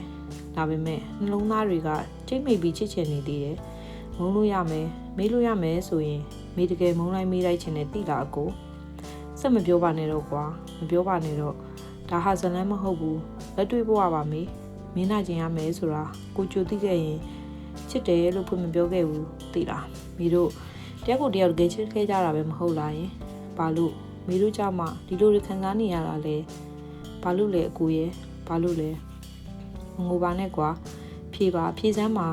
ဘာကြောင့်မေးအတွက်အချစ်ကနာကျင်နေရတာလဲဘာကြောင့်လဲမေးပါမှန်းနေလေဖြေပေးပါအကိုရဲ့ဖြေပေးပါကလေးတယောက်လိုအဟင်းငိုယူပြောဆိုလိုက်မိတယ်ဖြေမရှိဘူးထင်ပါရဲ့အကိုတိတ်ဆိတ်နေခဲ့ပြီးကျမငိုတန်တွေသာဖုန်းထဲပြစ်နေခဲ့တယ်ကျမသိတယ်အကိုလည်းငိုနေမယ်ဆိုတာအခုချိန်မှာအကိုတိတ်ဆိတ်ခြင်းကကျမငိုတန်တွေထက်ပူကျနေလိမ့်မလားအဲ့ဒီနေ့ကမိုးတွေအရမ်းရွာနေခဲ့တာမြို့ထဲမှာကားလဲမော်ရီရေတွေတက်တယ်လို့သတင်းနေကြရတယ်မီးငယ်လှုပ်သွားပြီးမနေ့စာပြင်းခဲ့တယ်ညစားနော်ဟုတ်ဂီးဆိုင်ပါငယ်မိတဲ့အပြင်သွားမှပစ္စည်းဝယ်ကြရှိလို့နောက်ရမှသွားပါလားမေးရေတွေကြီးနေရမြို့ထဲမှာငယ်ဘာဝယ်လာခဲ့ရမလဲဘာဝယ်မလို့လဲဟင်းမိဖသာသွားလိုက်မယ်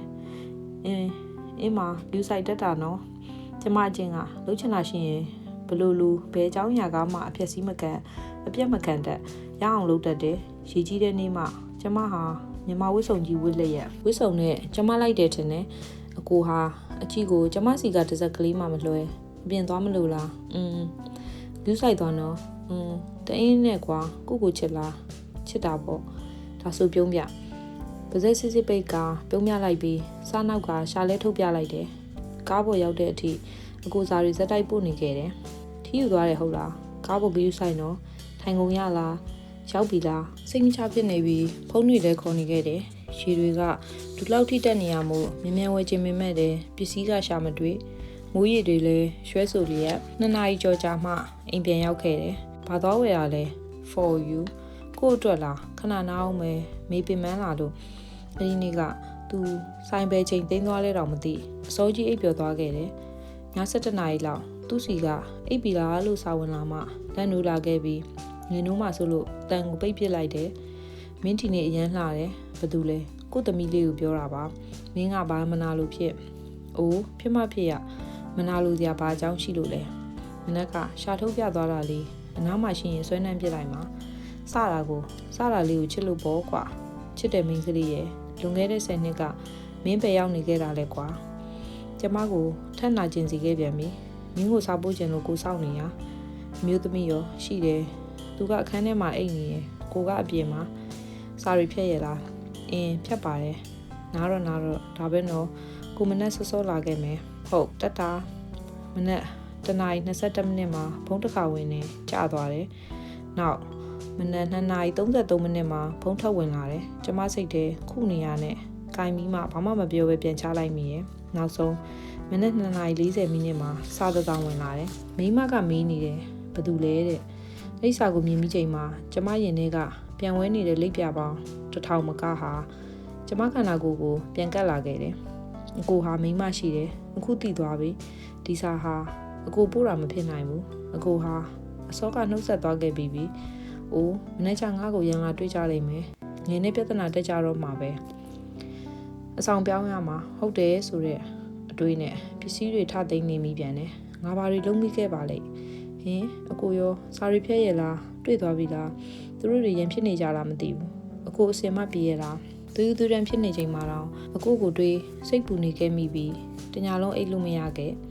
မနေ့ကဘာဖြစ်မလဲလို့တွေးကငိုယူနေမိရယ်မနေ့6 နာရီမှာကျမကနာမငြိမ်လို့ငယ်နိုးလာတယ်ငယ်သူတိသွားပြီထင်တယ်ငယ်ရင်ဘယ်သူလဲမေးဘယ်သူလဲရင်အကိုအမျိုးသမီးလေးသူကဒေါသတကြီးနဲ့ပြောရင်အကိုပို့ပြီးအရှက်ရနာကျင်ရလိမ့်မယ်ငယ်မေးအဲ့လိုအကိုကိုမနာကျင်စေချင်ဘူး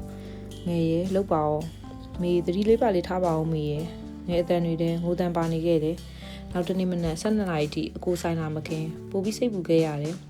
အကိုအစင်မပြေရလားမသိဘူးမိမနဲ့ရန်ဖြစ်ကွဲပြဲထူးချိန်မှုတွေဖြစ်နေပြီလားအဲ့လိုဖြစ်နေပြီလားမသိဘူးနော်ငယ်ရောကျမရောအကိုဆိုင်ခင်းမဲ့အချိန်ကိုစောင့်နေခဲ့ကြတယ်ဝရန်နာမှာထားလိုက်ထိုင်လိုက်ထွက်ကြည့်နေရဲ့ကျမကိုငယ်ကလက်ကိုလာကိုင်းပြီးပင်မနေပါပြီမေရဲ့ဘာစကားမှမပြောဖြစ်ခဲ့အဲ့ဒီတစ်နေ့လုံးအကိုဆိုင်လာမခင်အရှင်ဖေဟာတပည့်တော်မဟာအဲ့ဒီမျိုးသမီးအရှင်ဖေဟာတပည့်တော်မဟာအဲ့ဒီမျိုးသားကိုချစ်တဲ့စိတ်တစ်ခုတည်းနဲ့နှလုံးသားစေရာကိုလိုက်ခဲ့မိပါတယ်ဖေဟာတဦးတယောက်နိုင်ကျင်သွားပါစေပျက်စီးသွားပါစေဆိုတဲ့ရွေရွယ်ချက်မျိုးမရှိခဲ့ပါဘူးဤသစ္စာမှန်ကန်မှာကအကိုတို့ပြန်လဲအဆင်ပြေပါသည်ရှင်ဖေဟာမျက်ရည်နဲ့ဖေဟာရှိတူထောက်သစ္စာဆိုမိခဲ့တယ်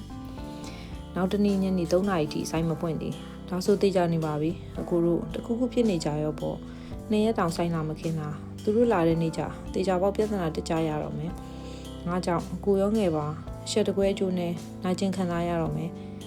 ငယ်မေတို့ပြောင်းရအောင်အခုပြောင်းအောင်ငယ်ရေနော်မရဘူးလေမေဒီတလားတော့စောင့်ရမှာပဲ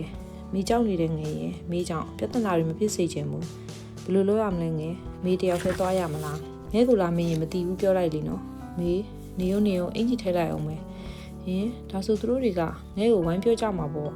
စိတ်ကိုငြိမ်လေးထားပါမေယူသွားလိုက်မယ်ယူသွားလိုက်မသိလားဘာတွေဖြစ်လာတဲ့ပြဿနာအတူတူရင်ဆိုင်ကြမယ်ငဲတယောက်လုံးရှိတယ်ဒါပေမဲ့စိတ်လေးခဏလောက်အနားပေးလိုက်ပါအောင်ဟာနော်အပိုင်းကမဖြစ်နိုင်ဘူးဆိုတဲ့အခြေအနေတစ်ခုမှာငါခြေတလန်းတိုးရင်အကိုခြေတလန်းပြန်ဆုပ်တယ်အကိုဟာအဲ့ဒီလိုလူကြီးလူကောင်းပြီးသားလုံးနေအဲ့ဒီနေ့ကနေသားတယ်12ကျော်မှအကိုဆိုင်လာခင်းတယ်အရင်လိုတယောက်တည်းမဟုတ်တော့ဘူးအမျိုးသမီးလက်တစ်ခါတည်းပါလာတယ်ဆိုင်ရှိရောက်တဲ့ကကျမကိုကြည့်နေလိုက်တာဘလို့အကြည့်မျိုးလဲမပြောပြတတ်ဘူး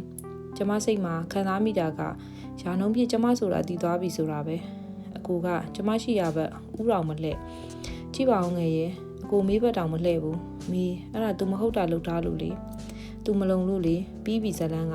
သူ့အမလည်းတည်သွားတော့ပြီဖြစ်လာခဲ့ရင်တော့ငယ်ရှင်းမယ်ဘာမှထပ်ဖြစ်မလာဘူးဆိုရင်တော့မိငဲကိုဂရီပေးပါတော့မပတ်သက်ပါဘူးလို့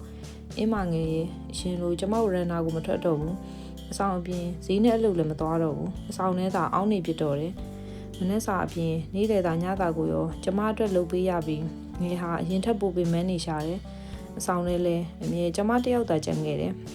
အကိုပြောပြလိုက်တာသိကြနေပြီတတိထားမိသလောက်အမျိုးသမီးကကျမတို့အဆောင်ကိုသာအမြဲကြည့်နေတတ်တယ်မေးလိုက်မေးဒီကောင်ကိုငယ်လဲခံစားမိတယ်အဲ့မိန်းမတိသွားပြီဆိုတာ तू ပြောပြစရာမလိုဘူးလေဟုတ်တယ်ဟုတ်လားငယ်ရဲ့ तू မတက်တာလို့ပဲပြောပြလိုက်ရတာဖြစ်မှာဒါမေကသူ့ဘက်ကအကောင်းမြင်နေရအောင်ဘလို့ပဲပြောမေဆိုတာပြောပြဖို့မသိတော့ဘူးလေ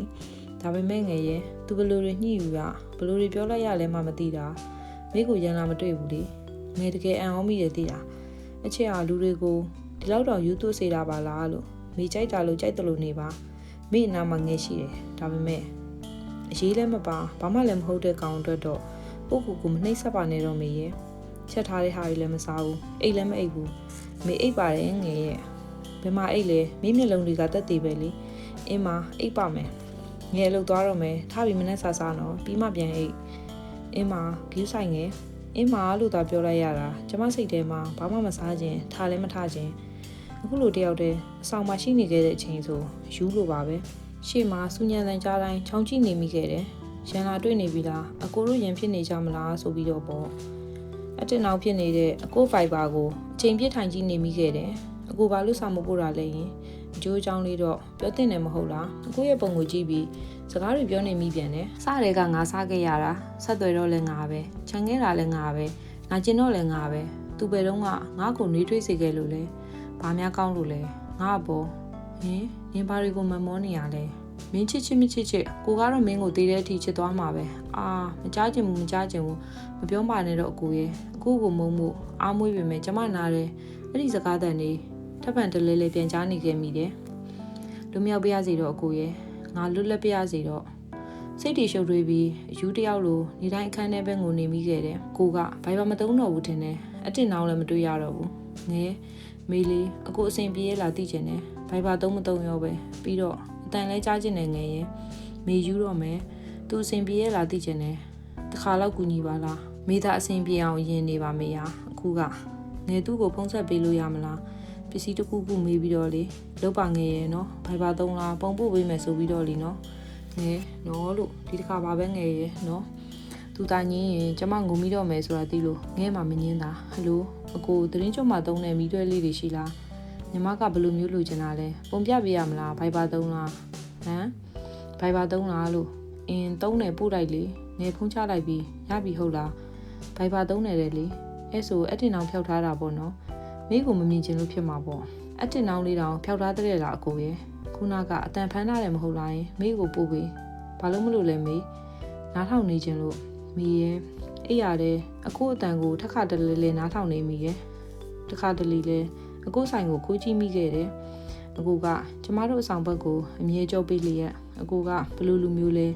သူကျမကိုချစ်တယ်ဆိုဖြတ်သွားတော့လဲတီကနေပါပဲလားအချစ်ဟာဒီလိုလဲမပြတ်လွယ်သေးလားငါဖွင့်လိုက်ချိန်အမှတ်မထင်အကိုနဲ့အကြည့်ချင်းဆုံသွားခဲ့တယ်ကျမအသားရောင်လေးဝတ်ထားတဲ့နေ့တိုက်တိုက်ဆိုင်ဆိုင်မှာပဲအကိုလဲအသားရောင်ဝတ်ထားတယ်ဒါပေမဲ့ brain တကားကိုစောင့်ပြီးပြန်ပိတ်ချပစ်လိုက်တယ်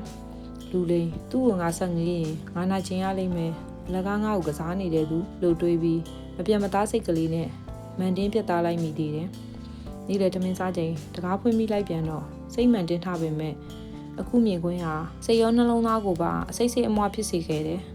အကိုကျမအခန်းကိုငေးမိုက်စွာကြည့်နေခဲ့တယ်အကိုပြောစရာရှိလိမ့်မယ်သူ့မျက်ဝန်းညိုတွေမှာလည်းနာကျင်မှုတွေနဲ့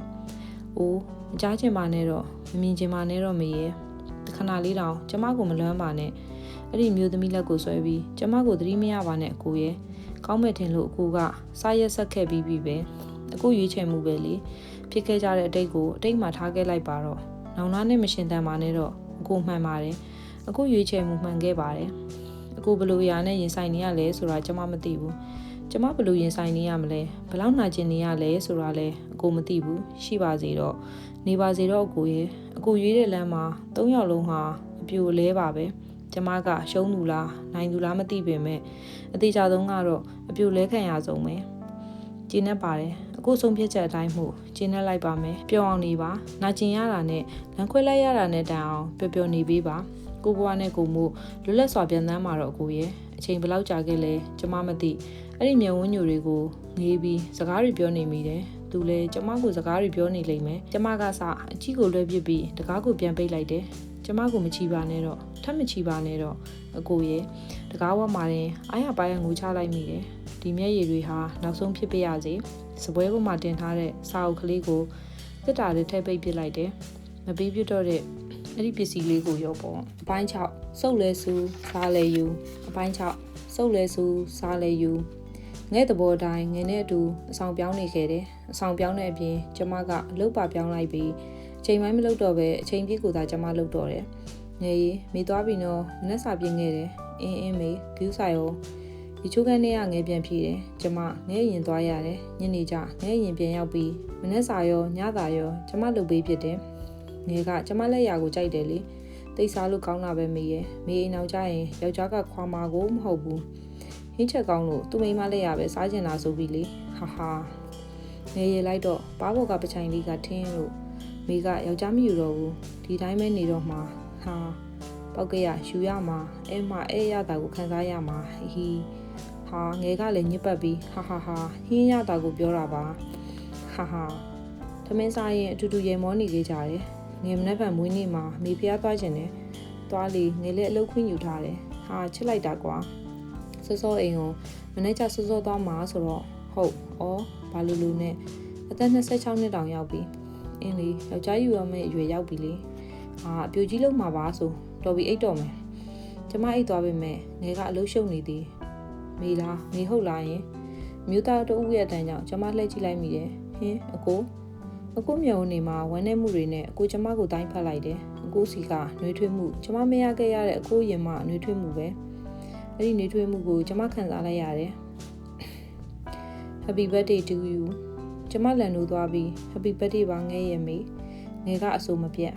Happy birthday to you ယေးအကိုစီကနှွေးထွေးမှုဟာအိမ်မက်တာဖြစ်ခဲ့တယ်ညာကြီးမှုချုပ်ငယ်ရည်သူများရဲ့နူးကုန်မအောင်မယ်ဟီနူးပေါ့ဝင်းနေမှုလို့ပဲဟာကိုကဲမီးမှုတ်ကလေးနည်းနည်းစားပြီးတင်လိုက်ပါတော့ငယ်ညဘက်အများကြီးစားရင်မကောင်းဘူးအင်းမငယ်လည်းပြောမလို့မနက်မှကော်ဖီနဲ့တောက်ကြမယ်ငယ်သိမ်းဆဲပြီးအိပ်ရတဲ့ဝင်အိပ်ပျော်သွားတဲ့အထိကျမအိပ်မပျော်ခဲ့အကိုကျမကိုသတိရနေရလားအစင်ရောပြေးရလားနေမကောင်းရလားမသိအိုးတွေးတော့ပါဘူးလေ သူ့အကြောင်းတရားနဲ့သူပါပဲအိမ်မရတာနဲ့ကံ၅ပါးအကြောင်းစာကလေးဖတ်မိလိုက်တယ်၅ပါးတီလာအင်္ဂါများကံထိုက်မထိုက်ကိုယ်တိုင်ဆုံးဖြတ်နိုင်ရန်ဝေမျှလိုက်ပါသည်ပါဏာတိပါဒအင်္ဂါဝင်သက်ထွက်သက်ရှိသောတတဝါဟူသောအမှတ်တညာရှိခြင်းတတဝါဟုသိခြင်းတက်လိုသောစိတ်ရှိခြင်းလုံလပြုခြင်းတည်သွားခြင်းဟူသောအင်္ဂါ၅ချက်နှင့်ကိုက်ညီလျင်ပါဏာတိပါဒကံထိုက်ပါသည်မညီလျင်ကံမထိုက်ပါအရိဏဒါနာအင်္ဂါသူတစ်ပါးဥစ္စာဖြတ်ခြင်းသူတစ်ပါးဥစ္စာဟုသိခြင်းခိုးယူလိုသောစိတ်ရှိခြင်းခိုးယူကြောင်းဖြစ်သောကိုမှုနှုတ်မှုလုံလတစ်ခုခုကိုပြုခြင်းခိုးယူခြင်းဟူသောအင်္ဂါ၅ချက်နှင့်ကိုက်ညီလျင်အရိဏဒါနာကံထိုက်ပါသည်မညီလျင်ကံမထိုက်ပါကာမေတုမိစ္ဆာစာရအင်္ဂါမတော်လာအပ်သောမိန်းမ20ဖြစ်ခြင်းထိုမိန်းမ၌မိဝဲလိုစိတ်ရှိခြင်းလုံလပြုခြင်းတာယာခြင်းဟူသောအင်္ဂါ၄ချက်နှင့်ကိုက်ညီလျင်ကာမေတုမိစ္ဆာစာရကံထိုက်ပါသည်မညီလျင်ကံမထိုက်ပါမတော်လာအပ်သောမိန်းမ20အမိအုပ်ထိန်သောမိန်းမအဖအုပ်ထိန်သောမိန်းမမိဘနှစ်ပါးအုပ်ထိန်သောမိန်းမမောင်ကြီးမောင်ငယ်အုပ်ထိန်သောမိန်းမအမကြီးအမငယ်အုပ်ထိန်သောမိန်းမဆွေမျိုးအုပ်ထိန်သောမိန်းမအနွယ်တူအုပ်ထိန်သောမိန်းမသတင်းသုံးမော်အုပ်ထိန်သောမိန်းမမှတ်ချက်အထက်ပါရှိရောက်သောမိန်းမတို့ကသူတို့မှာကံမထိုက်ပဲသွာလာလုံကျူးသူယောက်ျားများမှသာကံထိုက်သည်ဟူ၏ထိမ်းများကြောင်းလန်းပြီးသူလက်ထပ်ပြီးသူလင်းအုပ်ထိန်သောမိန်းမမင်းတို့ကောက်ယူရန်တတ်မှတ်လျက်ဒဏ်ထားပြီးလျင်အုပ်ထိန်သောမိန်းမဥစ္စာဖြစ်ဝယ်ယူလျက်မယားဖြစ်ထားသောမိန်းမသဘောတူအလိုတူ၍နေသောမိန်းမစီးသိမ်ပေး၍ပေါင်းဖော်သောမိန်းမပစိုးပေး၍ပစိုးတန်းနှင့်ပြု၍နေသောမိန်းမရေကွက်၌လက်ဆောင်ချ၍မိဘနှစ်ပါးထိမ်းများပေးသောမိန်းမခေါင်းကူကိုချ၍လင်မယားဖြစ်နေသောမိန်းမကြုံလဲဖြစ်မယားလဲဖြစ်သောမိန်းမအမှုလုပ်လဲဖြစ်မယားလဲဖြစ်သောမိန်းမစစ်မြေပြင်မှဆောင်ယူခဲ့သောမိန်းမတက္ကနာများပေါင်းဖော်ရန်ငားရန်ထားသောခိတ္တမယားဖြစ်သူမိန်းမမှတ်ချက်ဖော်ပြပါ12ရောက်သောမိန်းမများကိုသွာလာလွန်ကျူးခဲ့ပါမူလင်ရှိမယားဖြစ်၍မိန်းမရယောက်ျားပါနှစ်ဦးစလုံးကန်ထိုက်သည်ဟု၏မူတာဝါဒအင်္ဂါမဟုတ်မမှန်သောအကြောင်းဖြစ်ခြင်းမဟုတ်မမှန်ပြောလိုစိတ်ရှိခြင်းပြောလဲပြောခြင်းလိညာသည့်အတိုင်းတစ်ဖက်ကသိခြင်းဟုသောအင်္ဂါ၄ချက်နှင့်ကိုက်ညီလျင်မူတာဝါဒကံထိုက်ပါသည်မညီလျင်ကံမထိုက်ပါသူရာမေဒယအင်္ဂါသူရာစသောတဘာဘာဖြစ်ခြင်းတောက်လိုသောစိတ်ရှိခြင်းတောက်ပြည့်အောင်လုံလပြုခြင်းတောက်ချင်းဟူသောအင်္ဂါ၄ချက်နှင့်ကိုက်ညီလျင်သူရာမေဒယကံထိုက်ပါသည်မညီလျင်ကံမထိုက်ပါတန်ဖိုးရှိလိုက်တာတိတ်ဖက်လို့ကောင်းတာပဲအဓိကအရင်းခံကတော့စိတ်ပေါ့တေးစီလိုတဲ့စိတ်ပျက်စီးလိုတဲ့စိတ်ခိုးလိုတဲ့စိတ်တောက်လိုတဲ့စိတ်တွေရှိမှသာလျှင်ကံဟာကျူးလွန်ရရောက်တယ်တဲ့ post အောက်မှာကွန်မန့်များစွာတဲ့ကကွန်မန့်တစ်ခုကနေ့ရက်ပေါင်းများစွာကျမကို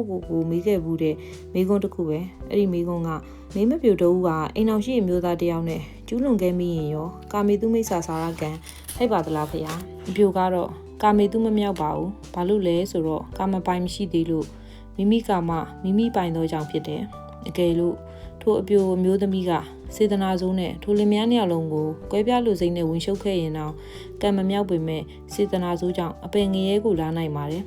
ဘာလို့ဆိုတချို့နေရာမှာကံမြောက်တိုင်းအကုသိုလ်အပြစ်မကြီးသလိုအကုသိုလ်အပြစ်ကြီးတိုင်းလည်းကံမမြောက်ဘူးဥပမာခြင်နဲ့စင်ကိုစေတနာစိုးနဲ့တတ်မိရာ၌ပါဏာတိပါဒမြောက်သည့်တိုင်အောင်အပြစ်အကြီးအသေးကွာသလိုမျိုးပေါ့အဖြေဟာတိတ်ကောင်းလွန်းလာတယ်ကျမစိတ်မှာမတင်မကျဖြစ်နေခဲ့တဲ့ကံတစ်ပါးအကြောင်းတတိချာချာသိလိုက်ရတယ်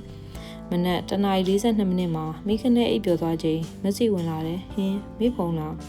အချင်မှုတူနဲ့ငဲ့အတန်လေးကတိတ်ချစ်စရာကောင်းလာတယ်ငဲ့ဘက်မှာလေငဲ့ကဖုံးကိုစပွဲပေါ်မှာလိုက်ဆန်နေပြီးခဏငြိမ်သွားတယ်ပြီးလင်ငယ်မိဖုံဟုတ်လားမေhappy birthday တဲ့ဒီချိန်ကြီးဘယ်သူတော့ကျမလမ်းယူလိုက်တယ်အရင်လိုအဆက်အသွယ်မရှိမခုံမပြောပြတော့ပေမဲ့တိန်းနှားစိတ်ဖြစ်တဲ့နံပါတ်လေးစီကမြင်လိုက်ရတယ်Happy birthday ပျော်ရွှင်ပါစေကလေးရဲ့လက်ဆောင်ကတော့တတိယချင်းတွေပါပဲရှင်နေစုနဲ့ဖြစ်သွားလို့လက်နဲ့ဖိထားလိုက်ပြီးထားထိုင်လိုက်ကအသက်ရှူရမသွားအောင်လေကိုရှူသိမ်းရှူတော့ခပ်ပြင်းပြင်းလုပ်နေခဲ့ရတယ်ဘာလို့လဲဘာကြောင့်ငါ့ကိုနှိပ်စက်နေရတာလဲအကိုရဲ့ငိုနဲ့နော်မေငိုလိုက်နဲ့မွေးနေ့ကြီးမှာအဆက်မပြတ်မျက်ရည်တွေကျလျက်ငယ်သိလားအကိုကမေးကိုသေစင်မဲ့တအုပ်သေးတော့သူပဲအဆုံးမှာသူမေးကိုတတ်လိုက်မယ်သူစိတ်နဲ့မေးတရားလိုက်မယ်ငယ်ရဲ့နေတွေးနေတာအချိန်တွေဒီလောက်ကြာနေပြီ။ तू ဘာလို့ဒါကိုပို့လာရတယ်လဲ။ဘာကြောင့်လဲ။ဘာသဘောလဲ။ तू မေးကိုချစ်နေသေးတာလို့မပြောနဲ့မေ။ကျမစကားမဆုံးခင်ငယ်ဖြစ်ပြောလိုက်ပြီး तू ချစ်နေရဲ့အစတွေကတော်ပါတော့အဲ့ကြောင့်နေမပြောချင်တော့ပါဘူးငယ်ရဲ့။ထားလိုက်ပါတော့ငယ်အိတ်တော့မယ်ငယ်ရဲ့။ဆိုပြီးလဲလိုက်ပေမဲ့ ငယ်အိတ်သွားတဲ့အထိကျမအိတ်မပြောသေးအခုအကြောင်းတွေဆက်တွေးနေမိတယ်အခုအစင်မပြေရလားမသိကိုနေစားသေးလားနေပူရင်မိုးရရင်စောင်းပါရလားစပိန်ကိုအရင်လိုအလောတကြီးနေသေးလားသမင်းမအချိန်မှန်စားရလားတွေးနေရင်မိုးလင်းကန်ဒီမှာမိကနေအိတ်ပြောသွားခဲ့တယ်ငယ်ကကျမအရင်လိုနှစ်ပြီးမနေ့စာပြင်ထားတယ်မေစားကြမယ်လားဟုတ်ရေချိုးမနေ့စာစားပြီးကားဂိတ်မှာငယ်နဲ့အတူကားဆောင်နေတဲ့အချိန်ကျမကသာစူးစူးတက်တိုက်ကြည့်နေပြီးကားလမ်းကိုဖျက်ချောက်လာတဲ့အကိုကိုတွေးလိုက်ရတယ်ကားတွေရှုံးနေတာတိုင်းပြည်ကုန်တော့မှာပဲအကိုရဲဆိုပြီးနှုတ်ကအကိုခြေလောင်တဲ့အတန်နဲ့တူကျမကိုဆွဲထားတဲ့ငဲလက်ကိုခါပစ်ပြီးကားလမ်းစီပြေးသွားလိုက်တယ်ကားတွေထိုးရသွားပြီမေဟဲ့တော်မေအမလီငဲစီကအောက်ခေါ်နေတန်တွေကြားရတယ်ပြီးတော့ကားသမားတွေရဲ့အော်တန်ဆဲတန်မေဘာဖြစ်သွားသေးလဲရင်မေအကိုကိုမေးတွေးလိုက်တယ်ငယ်ကားလမ်းအလေကြီးမှာဘယ်သူရှိနေမှလဲမေရဲ့စိတ်ထင်နေရပါလာပါမေရဲ့ဘယ်သူမှမရှိပါဘူးဘာဖြစ်သွားသေးလဲတူမဘာမှမဖြစ်ဘူးရတယ်ဦးလေးရတယ်နည်းနည်းလန့်သွားတာငယ်ပြန်ပြေးလိုက်ပြီးကားလမ်းမပေါ်မှာကျမငိုတန်တွေဆူညံခဲ့ပြန်တယ်ဖះရောက်တော့ငယ်ကပရိတ်ကြီးဆက်တုပ်ရွတ်နေတယ်ငယ်အတန်ကိုကြားနေရပေမဲ့မျက်လုံးနဲ့အကိုပုံရိပ်တွေပဲမြင်နေတယ်ငယ်မှာကျမကိုတခုခုပြောစရာရှိပုံရတယ်သိမကြဘူးမေငယ်ပြောစရာရှိတယ်ပြောလိငယ်နောက်လိုက်ကြရင်နေဘက်ကိုတောင်းကြတယ်တစ်နှစ်လောက်ကြာမယ်ပြောတာပဲကျူတီထားတာပါအဲ့ကိုမသွားရဘူးလူလဲတွေရောနှချင်းတာရောအကုန်ကြိုးစားပြီးပြီမရဘူးငယ်လဲကျမကိုထားခဲ့အောင်ငယ်တဲ့ကျမအကိုအတွက်အလူလဲတင်မတက်ဖြစ်နေတဲ့အချိန်မှာငယ်ရှိနေလို့ကျမဖြေတာခဲ့ရတာမေငယ်ပြောတာကြားလားကြားပါတယ်ဒီပုံစံနဲ့တော့စိတ်မချပါဘူးမေရဲ့အစင်မပြေရင်တော့ငယ်ကအလုပ်ထွက်လိုက်မှာလုပ်ပါနဲ့ငယ်ရဲ့တစ်နှစ်ဆိုတာခဏလေးပါနေတိုင်းဖုန်းဆက်ကြမယ်လေကြားတယ်ပိတ်ရများရင်လည်းပြန်လာခဲ့မယ်လीနော်ငယ်အတန်ကတုံးနေတယ်ဒီလိုပဲကျမအတန်မှလည်းငိုတန်ပါနေခဲ့တယ်အင်းမဒီနေ့ကကားဂိတ်မှာငဲကိုလိုက်ပို့ရင်ငယ်ရောကျမရောငိုခဲ့ရသည်ငယ်ကမှားခဲ့တယ်ငဲကိုလွမ်းလို့ပဲငိုတော့ဟိုကောင်းကိုလွမ်းလို့မငိုနဲ့တတိလေးပါလေးမြဲထားကျမကြီးကြီးဆိုင်တိလားမေဟုတ်ကဲ့ပါငယ်ကားပေါ်တက်သွားပြီးတစ်ချက်တောင်လည်းမကြည့်ခဲ့ကျမသိနေရငယ်ငုံနေမယ်ဆိုတာအဲ့ဒီနှစ်နွေဟာလည်းကျမရင်ကိုပို့ပူစီခဲ့တယ်ငယ်မရှိတော့တဲ့နောက်ပိုင်းအမေအိမ်သာပြန်နေပြစ်ခဲ့တယ်နည်းနည်းနေတိုင်းစကားပြောပြပြီးအခုကိုလည်းနေတိုင်းလွမ်းမိနေသေးတယ်လာနိုင်ငယ်ကြတော့ငယ်အိမ်အောင်ပြုတော့မယ်လို့သတင်းကြားရတယ်ငယ်တောင်းပန်ပါတယ်မေရပါတယ်ငယ်ရဲ့မေးစင်ပြေပါတယ်အဲ့မှာပဲနေတော့မှလားအင်းမမင်္ဂလာဆောင်ကြမိလာခဲ့မယ်နော်မေငယ်ကိုဂရိပြတ်သူလို့ထင်နေပြီလားမထင်ပါဘူးငယ်ရဲ့ငယ်ပြောဘူးလေလေငယ်နဲ့မေကအတူတူပဲဆိုငယ်ပြောရင်မေပြောပါတယ်မိလေးယူမှာပဲလေသားနောက်ကပြောလိုက်မှသူရေမောသွားတယ်တောင်ကြီးကိုငဲမင်္ဂလာပွဲကြောင့်သွားရင်လေပတ်တလားလောက်ကြာခဲ့တယ်မေငယ်ပြောစရာရှိတယ်မေလေမေသူ့ကိုမေးပြီလား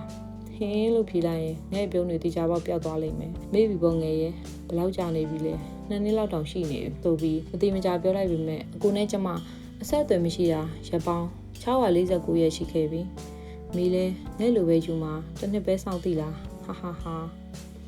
အဲ့ဘာအတူတူရေမောလိုက်ကြတယ်ငဲ့မျိုးသားကငဲ့ထက်ရက်ပိုရှည်ပြီးငဲ့နဲ့လေလိုက်ဖက်တယ်တောင်ကြီးကအပြန်ကားပေါ်မှာတွေးနေမိသေးငဲ့ပါကျမဘဝတွေကထွက်သွားတာသိကြပြီဘဝဟာ6သွေလွန်းလာတယ်လှုပ်သွားလှုပ်ပြန်ငဲ့ကိုမတွေ့ရတော့ဘူးငဲ့အတန်လေးတွေလည်းမကြားရတော့ဘူးအကိုကိုလွမ်းလို့ငိုတဲ့ညတွေမှာနှစ်သိမ့်ပေးတတ်တဲ့ငဲ့အတန်လေးကြားမိပြန်ရင်နှစ်ယောက်လုံးကိုတစ်ချိန်တည်းမှာသတိရပြီးငိုခဲ့ရပြန်တယ်ကျမဟာငိုဖို့ပဲသိတဲ့မိန်းမမဟုတ်လားကျမတို့ကိုဘသူတွေဟာဘလို့ပဲချိန်မှာခွဲခွာသွားကြမလဲဘာမှရေးရမသိတဲ့လောကကြီးတဲ့ရေးရနေတာတခုကကျမအကိုကိုတကယ်ချစ်ခဲ့တယ်မေးဖို့ကြိုးစားရင်မေးမရတဲ့နေဆွဲတွေကိုကျမလက်ခံလိုက်တယ်။လွမ်းတယ်၊သတိရတယ်၊နှလုံးသားရဲ့စိတ်အလိုအတိုင်းအဲ့ဒီမျိုးသားကိုကျမတည်တည်တိုင်ချစ်သွားမယ်။မေးလို့မရခဲ့ရင်လည်းမေးပစ်လိုက်မယ်။အိုးကျမကိုညာနေမိတာပဲ။ဘဝမှာမေးသွားတယ်ဆိုတာရှိလို့လား။မေးပြပြောက်လေးပဲနေကြတာပါ။တိုက်ဆိုင်မှုလေးတွေရှိလာတဲ့အခါသတိပြန်ရကြတာပါပဲ။သတိရခြင်းတွေဟာအကိုအတန်အကိုအပြုံးအကိုမျက်ဝန်းညိုတွေမှာလည်းပြီးဆုံးသွားခဲ့တာပျက်စီးပါစေပိုင်ဆိုင်မရစေဆိုတဲ့တတ်မှတ်မှုဘာမှမရှိခဲ့ပါဘူးဒါပေမဲ့အကိုချစ်မိလို့ငရဲကြမယ်ဆိုရင်တော့အဲ့ဒီငရဲဟာဘလောက်ပူနိုင်မှာလဲအကိုစင်ပြေးပါမလားလို့တွေးပူနေတဲ့ကျမရင်ကိုမိပါမလားပိုင်းခုနှစ်မောင်ကျမအသက်30ကျော်မှာအင်္ဂပေးစားတဲ့သူနဲ့လက်ထပ်ခဲ့တယ်ဇော်မင်းနဲ့ကျမတက်အသက်2 နှစ်ငယ်တယ်သူကအရက်ရှိပြီးအသားညိုတယ်တီကြီးနေပေမဲ့ကျမနဲ့ကကလေးတစ်ယောက်တသားကျမကလည်းဂိမ်းဆိုင်ရှာတယ်သူကမန္တလေးသားဆိုတော့မန္တလေးမှာပဲအခြေချရတယ်မနက်8 နာရီဆိုသူရုံသွားပြီးရုံမသွားခင်မနက်စာကိုကျမပြင်ပေးထားရတယ်အိမ်မှုကိစ္စတွေနဲ့ပဲလုံးပန်းကအိမ်ထဲပဲနေပြခဲ့တယ်သူအားရင်တော့မန္တလေးမြို့ထဲအတူတူလျှောက်လေကြတယ်ပြီးတော့ဇော်ကညနေ9 နာရီမတိုးခင်အိမ်ပြန်ရောက်လို့ရှိတယ်ဇော်က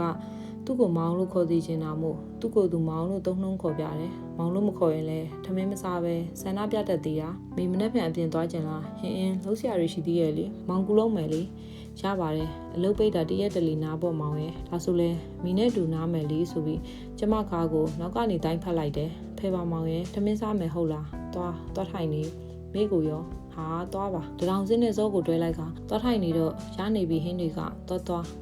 မှုနေရပဲကွာထမင်းစားနေရင်စောကမောင်မိမချက်တဲ့လက်ရကတိတ်ကောင်းတာပဲရုံးမှလည်းမောင်တိတ်မစားရဘူးသူများတွေကြီးပဲစားကြတာကောင်းလို့တဲ့ဩကျွေးလိုက်ပေါ့မောင်ကအိမ်ပြန်ရောက်ရင်စားလို့ရတာပဲကိုအိမ်မှာမပြင်းဘူးလားမေရုံးလိုက်ခဲ့မလားလိုက်ချင်ပါဘူးလူတွေရှုပ်ကရှုပ်အင်းမလိုက်တာလည်းကောင်းပါတယ်မဟုတ်ရင်မောင်မိမကအလှလေးဆိုတော့တော့ကြာတဝင်းတူနေရအောင်မယ်တော်ပါမောင်ရဲ့စားချက်ရှိတာစားပါဇော်ကတော်တယ်စလိမ်မတော့ကိုမစားပြူတိုင်းကြိုက်မဲ့အနေထားပေါ့အတော့စားလောင်းကသားအပျော်ပါမလိုက်ဘူးမနဲ့အလုပ်သွားတယ်ပြန်လာတယ်ကျမအနာကတ်တယ်ငါသာလည်းအကုန်အပ်တယ်မညူမညင်မညီမညူပဲချစ်ရှာတယ်ဇော်ကကျမအိမ်ထဲကြီးနေတာကိုတိတ်သဘောမကျဘူးအပြင်ကိုအမြဲတမ်းခေါ်တယ်ဘေးအိမ်ကြီးနဲ့မိတ်ဆက်ပေးတယ်ကျမဘယ်သူမှလူတာထပ်ဖို့မရောဘူးအလဲအပတ်လည်းမလုပ်ဘူးဇော်မှာကျမမကြိုက်တာရှိတယ်ကျမအနာအရင်ကတ်တာပဲဒါဟာကျမဇော်ကိုမချစ်လို့ဆိုတာဖြစ်ကောင်းဖြစ်နိုင်ပါတယ်ဒီနေ့ဇော်ပိတ်ရဲ့မေမောင်တို့ရုပ်ရှင်သွားကြည့်မယ်လေမောင်သွားချင်သွားပေါ့မိကရောမိကအလုပ်ရှိတယ်ဒါပဲမဟုတ်လားဇော်ကျမစကားကိုဖြတ်ပြောလိုက်ပြီးအင်းပေါ့အလုပ်ရှိတာကိုထားခဲ့လိုက်ကွာလိုက်ခဲ့နော်မိနော်အင်းမနိုးနေပြီဟုတ်လားထားတော့အိယာသိမ့်မလို့မနေ့စာလုပ်ထားတယ်သွားထားတော့စားကားတော့ထားတော့မလို့ပဲအခုမိကိုတွေ့ပြီးပြန်ချင်သွားပြီဟာရုပ်ရှင်အောင်သွားမှဆိုအင်းလေနောက်ကြလိမ့်မယ်လေနောက်ကြပါစေပေါ့ဆိုပြီးကျမကိုအတင်းဖက်ကအိယာလေးဖြစ်လဲချပစ်လိုက်တယ်တစ်ချိန်နဲ့ကျမသူ့ကိုတွန်းထုတ်လိုက်မိတယ်သူဂရင်ချေရင်းတွင်ကျမကိုကြိုးပေးထိုင်ပြီးမောင်ကမချစ်တော့ဘူးဟုတ်လားမေအဲ့လိုမဟုတ်ပါဘူးမောင်ရဲ့အပြင်သွားမယ်ဆိုတော့နောက်ကြမှာဆိုလို့ပါအနားကိုတိုးပြီးနောက်ကနေခါကိုဖက်ကမောင်ပကုံးပေါ်ကိုမေးတင်လိုက်တယ်မောင်ကိုချစ်လားအင်းအဲ့ဆိုချစ်ကြမလားလက်များကိုဆန်းကထားလိုက်ပြီးကြာသလားလို့ချစ်စရာလေးကွာဇော်ကချောရတိတ်လွယ်တယ်ကျမကအပြင်သွားရင်လက်ချိတ်မလျှောက်တတ်ဘူးငယ်ကတော့အားနေချက်ပေါ့လာမောင်းလက်ကိုဆွဲတာသွားပါလက်တွေချွေးထက်ကထွက်နေသွားရှိကကျမပကုံကိုလှမ်းဖက်လိုက်ပြီးလက်မကင်ရင်လည်းပြီးရောမောင်းမိမအလှလေးကိုသူများတွေကြီးမှဆိုလို့မောင်ကကားကွယ်နေတာဘာဖြစ်နေရလဲငင်းငင်းနေဒီလိုနဲ့တစ်နှစ်ပြီးတစ်နှစ်ပြောင်းလာလိုက်တာအိမ်အောင်တက်တန်း3နှစ်ကျော်တဲ့အထိပေါ့ကျမငဲကိုအလွန်သတိရမိတယ်အရင်လိုနေတိုင်းမပြောပြတာကလို့ရင်တစ်လားတစ်ခါတော့စကားပြောပြကြသေးတယ်မောင်ဟင်ပြောလိမ့်မေခီးသွားခြင်းလို့အမလီထီပေါက်တော့မှာပဲဘဲကိုလဲမျက်စီကိုပါအော်သွားလေမောင်လိုက်ပို့မယ်မိဘသာသွားမယ်လေအမလီဗျာအကြာကြီးမောင်ကမှစိတ်မချနိုင်ပါဘူးကျွန်တော်မျိုးကိုထားခဲ့နိုင်တယ်ပေါ့မဟုတ်ပါဘူးမောင်ကအလုံးနဲ့မို့လို့ပါမောင်လိုက်ပို့မယ်တိတ်ကြကြမနေဘူးမဟုတ်လားတောက်ကြနေညကြသွားမယ်လေမောင်လည်းရုံမပြည့်ရအောင်အင်းမကျေးဇူးတော်မောင်ဇော်ကကောင်းမောင်ရင်ကျမလည်းတစ်ဖက်ကိုကင်ပြီးမောင်းတယ်ပူရယ်ကွာကားသာတိချာမောင်းမှာလှော့ဆိုပြီးလက်ကိုဖယ်လိုက်တော့ဇော်ကလက်ကနေပေါင်ကိုပြောင်းကင်တယ်ကိုမိန်းမဘကိုကင်တာပဲကွာဘာဖြစ်လဲဆိုပြီးပေါင်ကိုဆွဲလို့လိုက်တော့ကျမပြုံးလိုက်မိသေးတလန်းလုံးကျမအိပ်ပျော်နေခဲ့ပေမဲ့ကျမကိုခဏခဏလာနှမ်းတာတော့သတိထားမိခဲ့တယ်အမလီလွမ်းလိုက်တာမေးရဲ့ပူတော်လှလာသေးတယ်ငယ်ရောပဲပိန်သွားသလားလို့ငယ်ရဲ့ဟုတ်တယ်အမကြီးညာတိုင်းညသာရှောင်းနေဗျာလာထိုင်ရအောင်ရီချိုးအနားယူပြီးငဲ့အမျိုးသားနဲ့ဇော်ကအပြင်ထွက်သွားတယ်မေးစင်ပြေးရလားပြေးပါတယ်ငယ်ရဲ့ဇော်ကမိကိုချစ်ရှာတယ်ယူဆိုင်တယ်လေမိကရောဟူငယ်ကမေးလာတော့တန်ရုံးစင်တော့ရှိပါတယ်ငယ်ရဲ့ဒါပေမဲ့ဘာဖြစ်လဲမေးထားပါငယ်ကမေးကြည့်တာငဲ့ကောင်မလေးခံစားနေရမှာဆိုလို့ဒါပေမဲ့ငယ်သိနေတယ်မေးငဲ့အမျိုးသားကတကားနာမှာဒီနှစ်ယောက်ဘာတွေပြောနေရလဲဘာမှမဟုတ်ပါဘူးမေးကိုကလေးကြီးကိုပြောနေရလို့ငယ်ကပြောလိုက်တယ်အော်ကလေးဆိုမှနောက်ကြုံမှငဲ့ကိုပြောပြအောင်မယ်မေးဟိုဘက်မှာလာရလားမောင်တပုံရိုက်ပေးမယ်ဇော်ကော်နီယာနဲ့စောနောက်ကိုလိုက်သွားရတယ်တောင်ကြီးကအလွန်အေးတယ်ကျမမှအနှွေးတယ်မပါတော့ငဲ့အနှွေးတွေကိုပဲယူဝတ်ခဲ့ရတယ်အနီးကပြောစရာရှိတယ်ဆိုစကားပြတ်သွားတာဘာပြောမလို့လဲမေးဘာကြီးလဲရင်မသိဘူးလေးမေးရဲ့စကားပြောရင်နောက်ကြုံမှငဲ့ကိုပြောပြမယ်ဆိုပြီးထသွားတာလေအော်မိကကလေးယူလို့မရဘူးငယ်ရဲ့ဟဲဘလို့ဖြစ်တာမိတို့ကြိုးစားပြီးပြီးဇော်ကလက်ခံပါတယ်မိလည်းလက်ခံတယ်နှစ်ယောက်တည်းနေသွားကြဖို့ကိုလေအင်းမဒါလည်းပြောစရာကောင်းတာပါပဲညနေကျဘယ်ချိန်သွားမှလဲမပြန်စီချင်သေးဘူးအရမ်းမြန်တာပဲဇော်အလုပ်မိလေးငယ်ရဲ့သူပြန်တဲ့ချိန်ပေါ့ကားပေါ်တက်ခန့်နေငယ်ကျမလက်လေးကိုဆုပ်ကိုင်လိုက်ပြီးငယ်တို့ပျော်ပျော်နေကြမယ်နော်တဲ့ငယ်ပြုံးနေတာ ရင်လိုပဲလှနေသေးတယ်တိတ်မကြာကျမရင်ကိုလဲသွားခဲ့တယ်အမေစုကိုပေါ့ဇုံမအားတာနဲ့နေချင်းပြန်ပါပဲအမေစီနေခဲ့မယ်လေမောင်နောက်တစ်ပတ်မှလာခေါ်ပေါ့ယင်းမိကလည်းဇုံမျက်နှာတစ်ချက်ညှိုးသွားတော့အင်းမာဆိုပြီးပြန်လိုက်လာခဲ့ရတယ်ဇောကဒုတိယငယ်ပါပဲလောကအကြောင်းများကိုအေးအောင်ချိန်တိုင်းကျမကိုပြောပြတယ်မောင်တို့ယုံမှာလူအစ်စ်တွေရောက်တယ်မောင်သူတို့ကိုတိတ်သဘောမကျဘူးအထက်လူကြီးတွေကတ်လို့လူပဲပါအတင်းရတာပေါ့မောင်ရဲ့တစ်ချိန်တည်းမှာပဲမောင်ကိုရောဇောအောက်ကကောင်မလေးတွေလာမကတ်ကြဘူးလားဟိုမရှိပါဘူးကွာဘာလဲသုံးဝင်တူတာလားဟုတ်ပါဘူးကောင်မလေးသုံးဝင်တူနေပြီးတော့ဟုတ်ပါဘူးဆိုမောင်ကလည်းဇောကတခါတရံကလေးနဲ့တူတယ်ချွေးနဲ့တက်ပြီးအကူထိုက်တယ်လို့ချစ်ဖို့လဲထိုက်တယ်နဲ့အဲ့ဒီနေ့ကအိမ်အောင်တက်တန်း9နှစ်ပြည့်ဖျားသွားမယ်လို့စိတ်ကူးထားခဲ့တာဟာမိဒီနေ့ဘာမှမချက်ထားဘူးလားပြင်မှာစားမလို့လေမောင်ဘယ်သွားမလို့လဲဇော်မိတ်နေပြီဖျားသွားမလို့လေမောင်ဘာနေမို့လို့ခဏကြာမှသူတတိယသွားပြီ sorry မေမောင်ဟိုကအလုံးများပြီးတစ်ချက်မိသွားတယ်ဒါပေမဲ့ဒီနေ့အစည်းအဝေးရှိလို့လေမောင်အင်းမသွားလီရတယ်မေထမင်းချိုက်အမြန်လုပ်ပေးမယ်မောင်စကားမဆုံးခင်ကျမဖြစ်ပြောလိုက်တယ်ရတယ်လေမောင်အပြင်မှာပဲစားလိုက်တော့မယ်ဟုတ်ပြီလေအိမ်အောင်တက်တန်း9နှစ်မှာစောနှုတ်ကပထမဦးဆုံးအပြင်မှာစားလိုက်မယ်လို့ထွက်လာခဲ့ခြင်းပါပဲစိတ်ထဲတနှုံနှုံနဲ့ဖြစ်နေခဲ့တယ်မျက်စီဖုံးဆက်ပြီးစောအတင်းတွေးနေပြီလားမသိဘူးငယ်မဟုတ်နိုင်ပါဘူးမေယာမေအတွင်းလူနေရဖြစ်မှာပါသူ့ရုံမှာလူအစ်စ်တွေရောက်တယ်ဆိုအင်းလေဘာညာလေးမေးကြည့်သေးလားမေးတယ်ဘာပြောလဲအင်တာနက်နဲ့ပဲစောကအခုလိုတခါမှမမေ့ဘူးမေးပဲမေးခဲ့တာဒါဆိုဒီတစ်ခေါက်ခွင့်လွှတ်လိုက်ပေါ့စိတ်ထင်နေရလဲဖြစ်နိုင်ပါတယ်မေရဲ့စောချီလန်းနေပြက်နေတာမေခံစားမိတယ်ငယ်ညနေအိမ်ကိုနောက်ကျမှပြန်လာမျိုးရရှိလားဒါပေမဲ့မနက်ပိုင်းတော့အစောကြီးထားပြီး9 နာရီခွဲလောက်ဆိုသွားတယ်မဟုတ်နိုင်ပါဘူးမေရဲ့ဖုန်းချကန်ဒီမဟုတ်နိုင်ပါဘူးမေယာမေးလိုက်ပါလို့ငယ်မှာခဲ့ပေမဲ့ဇောကိုစိတ်ဆိုးနေခဲ့တယ်မောင်ပြန်ရောက်ပြီး Happy Anniversary ပါမေပန်းစည်းကြီးပါလာပြီးကျမသိကြိတ်တဲ့တနခါပန်းအနေနဲ့တပွေးတစ်ပိုက်ကြီးတစ်ချက်ပြုံးလိုက်ကပြင်မှာစားမယ်ဆိုလို့နောက်ပြင်မှာပဲစားတော့ဒီနေ့လည်းဘာမှမချက်ထားဘူးဆိုပြီးပန်းစည်းယူကလက်ထွက်ခဲ့တယ်ရတယ်လေမစားဘူးမေးချက်ကျွေးမှပဲစားမယ်ထက်ချက်မကွာလိုက်ဖက်နေပြီမောင်တကယ်အလုံးများနေလို့တစ်ချက်ကလေးသတိမိသွားတာပါမေရဲ့မောင်ကိုစိတ်မဆိုးပါနဲ့ကွာကျမစိတ်ဆိုးမပြေရင်သူလှုပ်မှာမဟုတ်တော့ပြီးတာပဲအားဆိုလဲခြေလန်းနေပြတ်မယ်မကြမ်းနဲ့နော်ရိုက်ချိုးပြတ်မှာအမလီမပြတ်ပါဘူးဗျာကြောက်ပါတယ်ရေရင်မုံမောနဲ့သူပြန်ပြောခဲ့တယ်ဘေးမှာလဲနေရစောကိုကြည့်ပြီးမောင်ဗျာဇောကအမြဲရင်လို့တာထူခဲ့တာအခုဗျာတဲ့စိတ်ထဲသုံးတရားကိုသတိရသွားမိတယ်မိကလှလာရင်လှတယ်မိဘလောက်လှလဲအဲ့လိုတော့မောင်မသိဘူးဆိုပြီးသူ့လက်မောင်းပေါ်လက်လေးပုတ်ပြတော့ကျမသွားလဲအိတ်လိုက်တယ်နှလုံးလဲလှတယ်အပြောရောအနေထိုင်ရောမိမပီတာတယ်တော်လဲတော်တယ်ခန္ဓာကိုယ်လဲလှတယ်သပင်လဲလှတယ်ကွာအောက်မိမကပြီးပြည့်စုံနေတော့မိမလေးပဲဇောပိုက်ကတကွန်ကွန်မြည်နေပြီးအတန်ကြားမှစိုးတစ်ဖြစ်ဇောလှုပ်ခါနေတယ်မေခေါက်သေးပြုတ်ပေးမယ်နော်ဆိုပြီးကျမပြုတ်ပေးထည့်ပြီးမှဇောထစားတယ်စားနေတာကြည့်ပြီးကျမစိတ်ထင်နေရပဲဖြစ်မှာပါလေဆိုပြီးစိတ်ကိုဖြေခဲ့ရပြန်တယ်အပိုင်းရှစ်မဖြစ်နိုင်ဘူးဆိုပြီးချားလိုက်တဲ့စီတစ်ဖက်တစ်ချက်စီမှာသူ့ဘက်ကလည်းငိုကိုယ့်ဘက်ကလည်းပြိုဂျုံကိုတကားမှမလိုက်ဘူးတဲ့ကျမအဲ့ဒီနေ့ကလိုက်သွားဖို့စောကြီးထားပြင်ဆင်ပြီးစောင့်နေခဲ့တယ်ဟာလားလို့ပါလားဘယ်သွားမလို့လဲမေမောင်နဲ့လိုက်မလို့လေဘယ်ကူလဲဂျုံကိုဘောမောင်ရဲ့မောင်မဲအမြဲခေါ်နေပြီးတော့ကျိုးလည်းမပြောဘူးမောင်ကဒီနေ့ဟိုအစည်းအဝေးရှိတယ်မောင်မခေါ်ခြင်းလည်းမလိုက်တော့ပါဘူးရော့သမင်းချိုက်ကိုဇောလက်ထဲထည့်ပြီးလိုက်တော့ဟိုအားလေးမေလိုက်ချင်လဲလိုက်ခဲ့ပါစောင့်တော့စောင့်ပြီးနော်ဟုတ်စောင့်ပါဘောမောင်ရဲ့အင်းမ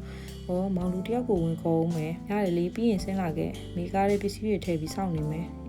ဇောကအရင်လိုကျမလက်ကိုကင်မထားပဲလက်တန်းပေါ်လက်တင်ပြီးလက်တွေကိုအငြိမ်မနေတခုခုကိုစိတ်နှစ်ပြီးတွေးနေသလိုငြိမ်နေကလမ်းတွေကိုကိုယ့်ဘက်ကမောင်းနေတော့စီးဝေးရှိတယ်ဆိုမြန်မောင်းလေမောင်းဘလို့လို့လမ်းတွေပတ်မောင်းနေရလဲဟိုလမ်းကပိတ်ထားလို့လေဘယ်လမ်းကပိတ်တာလဲမနေ့ကမှမေဈေးလာဝယ်ထားတာမပိတ်ပါဘူးမောင်ရဲ့မတီးဘူးပိတ်ထားတယ်ထင်လို့ငါတို့တိုက်ကန်ရွှေတွင်ဇော်ကားရက်လိုက်ပြီးဖုန်းခေါ်နေတယ်နွယ်အကိုရောက်ပြီအကိုတဲ့ခဏကြာတော့ခက်ငယ်ငယ်ကောင်မလေးတယောက်ဆင်းလာတယ်20ကျော်ဝန်းကျင်ပဲရှိအောင်ပဲသူနောက်ခန်းမှာထိုင်ပြီးမိနဲ့နင်းငယ်လောက်ထိကျမတို့3ယောက်လုံးဘာစကားမှမပြောနှုတ်လည်းမဆက်တကယ်ဆိုဇော်ကမိတ်ဆက်ပေးရမယ်မဟုတ်လားကျမစိတ်ထဲတွေးနေမိတယ်သူကမှန်နေကနေကျမကိုခဏခဏချောင်းကြည့်နေပြီးသူ့နှုတ်ကအခုအမျိုးသမီးလားဟုတ်တယ်မြူနှင်းမေးတဲ့နွယ်မေးသူကရင်းခတ်နွယ်တဲ့ဟုတ်ရုံးမှာတော့နွယ်လို့ပဲခေါ်ကြတယ်အမကတိတ်လာတာပဲနုပြိုနေတော့ပဲစပင်လဲကောင်းအရွယ်လဲကောင်းသူနှုတ်သွက်လာတယ်ညောင်းနေပြီရှင်ကဲဘာစားမှလဲပြောရေရင်မမောတာဖြေလိုက်ပြီးရုံရောက်တော့စီးဝေးရှိတယ်ဆိုမှဟိုဆိုအန်တနက်ဖြစ်နေချင်းဒီနေ့စီးဝေးမရှိပါဘူးမနက်ဖြန်မှလေအကိုရဲ့ရမက်တာမှားလာတဲ့နဲ့တူတယ်သူမထပြောအပြီးဟုတ်သားပဲဒီနေ့26ရက်နေ့မနက်ဖြန်မှပဲဟာဘူးကွာကဲပါထား လာအမဒီမှာထိုင်ဆိုပြီးထိုင်ကုန်လေးချပေးသွားတယ်သူကဇော်နဲ့အနီးကပ်လှုပ်လို့ရတယ်တွတ်တယ်လှတယ်အသားဖြူဖြူနုနုနယ်နယ်လေးပြီးတော့ဇောကိုအကိုလို့လည်းခေါ်တယ်သူမဇောကိုကြီးတဲ့အကြီးတွေမှာမယိုးရှင်းလားကျမကမောင်ဘေးကလူတွေအားလုံးကိုတမန်နယ်လုံးအကဲခတ်နေမိတော့တယ်နေကင်းထမင်းစားချိန်ရောက်တော့မောင်မေပြင်းနေပြတ်နှစ်တော့မယ်မောင်လိုက်ဖို့မယ်လေနေမိပါတာသွားလိုက်မယ်ဟာမောင်စိတ်မချပါဘူးခဏမောင်လိုက်ဖို့မယ်ရုံးကလူတွေကနှစ်လိုခွဲရလိုက်ကြည့်နေကြပြီးအားကြတဲ့စကားတွေကြီးတို့ပြောဆိုနေရဲ့လမ်းတစ်လျှောက်ဇောအကြောင်းတွေးနေမိရဲ့ကျမဇောကိုဆုံးရှုံးရတော့မှကိုစိတ်မှခံစားနေရပြီဘာစကားမှမပြောပဲကားမောင်းနေတဲ့ဇောလက်မောင်မော်ခေါင်းလေးမိလိုက်တော့ဟာကွာမောင်မိမတော့ချွဲပြီဆိုပြီးကျမနှစ်ပူးကိုလန်းလိုက်ချိန်မှာကျမခံစားလိုက်မိတယ်မောင်အနန်းတွေဟာအရင်လိုမနှွေးထွေးတော့ပြီကျမမောင်ကိုလက်လွတ်မပေးချင်ဘူးမောင်ဟာတစ်ချိန်ကကျမကိုအလွန်အမင်းချစ်ခဲ့တယ်ကျမအလှကျမအချက်ပြုံးနဲ့ကျမအယူအရကိုဆွဲလန်းခဲ့တဲ့သူဖြစ်တယ်ဘလို့ပဲဖြစ်ဖြစ်ပါဗမိမမကို့အမျိုးသားကိုမဆုံးရှုံးချင်ပါဘူးတတိထားမိသလောက်ဇော်ပြောင်းလဲနေတာ3လကျော်ခဲ့ပြီတရက်ထက်တရက်ဇော်ကအလုပ်တွေပူပူများလာတယ်အလုပ်ကိုလည်းအစိုးကြီးသွားတဲ့အပြင်ညရီဆိုနောက်ကျမှပြန်လာတတ်နေပြီကျမရုံးကိုလိုက်သွားခြင်းပဲမဲ့ကျမစိတ်မှာကျမစောင့်နေရခတ်သွားမဲ့လူနှစ်ဦးကိုတနာနေမိတယ်အဲဒါကြောင့်မတိချင်အောင်ပဲစောင့်နေခဲ့တယ်အဲ့ဒီနေ့ကရာသီဥတုမကောင်းဘူးမိုးရွာလိုက်နေဘူးလိုက်နဲ့အဝတ်တွေထုတ်လန်းလိုက်ပြန်ရုံးလိုက်နဲ့ကျမအလုပ်ရှုပ်နေခဲ့တယ်ငဲ့စီကဖုန်းဝင်လာပြီဟယ်လိုမီနေကောင်းလားအင်းကောင်းပါတယ်ငယ်ရောကောင်းပါတယ်မီအဆင်ပြေရဲ့လားညကအိမ်မက်မက်တယ်မီခွေးကိုက်ခံရလို့တဲ့အဲကြောင့်အသွားလာသတိထားဖို့ဖုန်းလန်းဆက်လိုက်တာနေတော့ကောင်းတယ်မဟုတ်လားအင်းကောင်းပါတယ်မီယူဆိုင်လိုက်ပါမယ်ငယ်ဟိုတစ်ဘက်ကရန်ကုန်ကိုသွားသေးတယ်မရောက်တာအရန်ကြာနေပြီလေအဲကြောင့်ပြီးတော့ဘာဖြစ်လို့လဲငယ်တို့နေခဲ့တဲ့အဆောင်ရှိကိုလည်းရောက်ခဲ့တယ်ဘာမှမပြောင်းလဲသေးဘူးအရင်တိုင်းပဲသိလားနှစ်ယောက်လုံးတိတ်ဆိတ်သွားပြီးခဏကြာငယ်မိုးရွာလာလို့ဝီးကြုံအောင်မယ်ဒါပဲနော်မေအဆောင်နဲ့ဆောင်နဲ့ကျမအကိုကိုသတိရမိသွားတယ်တစ်ချိန်တည်းမှာပဲအကိုအမျိုးသမီးကိုလည်းသတိရခဲ့တယ်အခုချိန်မှာကျမအကိုအမျိုးသမီးကိုစာနာတတ်ခဲ့ပြီအဲ့ဒီတုန်းကသူဘယ်လောက်ခံစားခဲ့ရမလဲဇောကိုမချစ်ခဲ့တဲ့ကျမတော်ဒီလောက်ပူပန်နေရရင်အကိုကိုချစ်ခဲ့တဲ့အဲ့ဒီအမျိုးသမီးကဘယ်လောက်ဒုက္ခတွေများခဲ့ရမလဲဒါပေမဲ့ကျမလည်းအကိုကိုတကယ်ချစ်ခဲ့တာပါပဲမရည်ရွယ်ပဲဖြစ်သွားတဲ့အရာတွေဟာအခြေချောင်းဆိုရင်ရည်ရွယ်ပြီးဖြစ်မလာတဲ့အရာတွေကရောအခြေချောင်းပဲလို့ဆိုနိုင်မလားတကယ်တော့အချစ်ဆိုတာ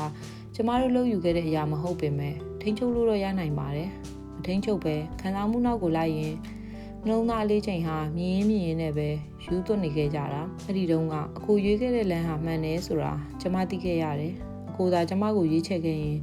ကျမအခုလိုခံစားချက်ကိုနားလည်မှာမဟုတ်ဘူးကျမတို့ဟာတယောက်နေရာတယောက်ဘယ်မခံစားကြည့်သေးကိုချင်းစာစိတ်ဆိုတာဘယ်တော့မှရှိလာမှာမဟုတ်ဘူးတကယ်တမ်းကျမမိနေခဲ့တာကအခုအမျိုးသမီးနေရာကိုဝင်ကြည့်ဖို့ပါပဲ69ရာခိုင်နှုန်းတည်ချနေခဲ့တယ်ဇော်ကနွေနဲ့ချစ်ကြိုက်နေခဲ့ပြီး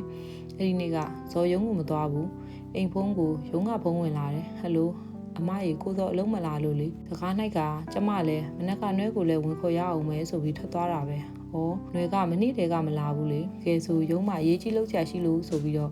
့ညကဇောပြန်မလာတာနေုံတော့ဇောစီကဖုန်းလာနေတယ်အမပြန်ဆက်မယ်နော်ဆိုပြီးဖုန်းခဏချလိုက်တယ်ခဏနေမှကျမရုံးကိုဆက်ပြီးပစ္စည်းမိကြံနေခဲ့လို့ပြန်လှည့်လာတာတဲ့မောင်လေးကြီးပြန်ထွက်သွားပြီးနည်းနည်းတော့နောက်ကျလိမ့်မယ်နော်လို့ပြောခဲ့တယ်ဘလူပဲဖြစ်ဖြစ်ဇော်ကကျမအမျိုးသားဖြစ်တဲ့အတွက်သူအရှက်ရမျက်နှာငယ်ရအောင်တော့ကျမလုံးမှာမဟုတ်ဘူးမောင်ပြန်ရောက်ပြီး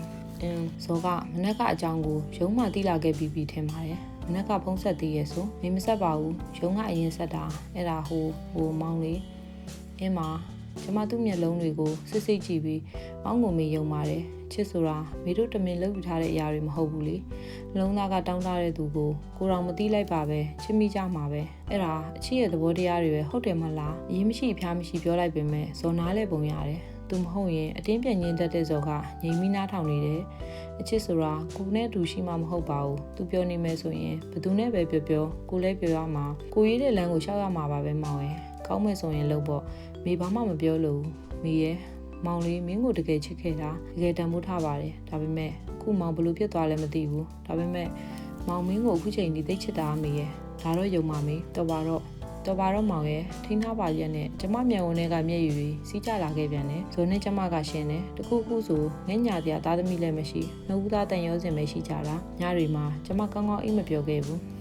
းမောင်ကျမကိုကလေးတယောက်လိုဖတ်ထားတဲ့အဲ့ဒီလက်တွေနဲ့သူ့ကိုလည်းမောင်ဖကောင်းဖတ်နိုင်ခဲ့တယ်မောင်ကျမကိုကလေးတယောက်လိုဖတ်ထားတဲ့အဲ့ဒီလက်တွေနဲ့ သူ့ကိုလည်းမောင်ဖက်ကောင်းဖက်ခဲ့နိုင်တယ်။အိုးငါဘာတွေတွေးနေမိပါလဲ။ကျမအိယာတွေကနေထွက်လာခဲ့တယ်။အမှောင်ကျကအပြင်မှာတိတ်ဆိတ်နေတယ်။လေသိန်းတွေဟာကျမအင်ဂျီကနေကျမရင်တွေကိုတဆင်ချင်းတိုးဝင်အိပ်ဆက်နေတယ်။ငဲ့ကိုသတိရမိပြန်တယ်။ဒီเจ้าတွေငဲ့ကိုမပြောပြပြဘူး။ခန်းထဲကစော့ဖုန်းသံမြည်နေတာကြားလိုက်ရတယ်။ချိန်ကနဲ့တနာကြီးမြင်သမျှကြားသမျှတွေဟာကျမကိုအတိတ်တွေထဲပြန်ဆွဲခေါ်နေသလိုနာကျင်ရတယ်။ဒီအချိန်ဟာအကိုဖုံးခေါ်တတ်တဲ့အချိန်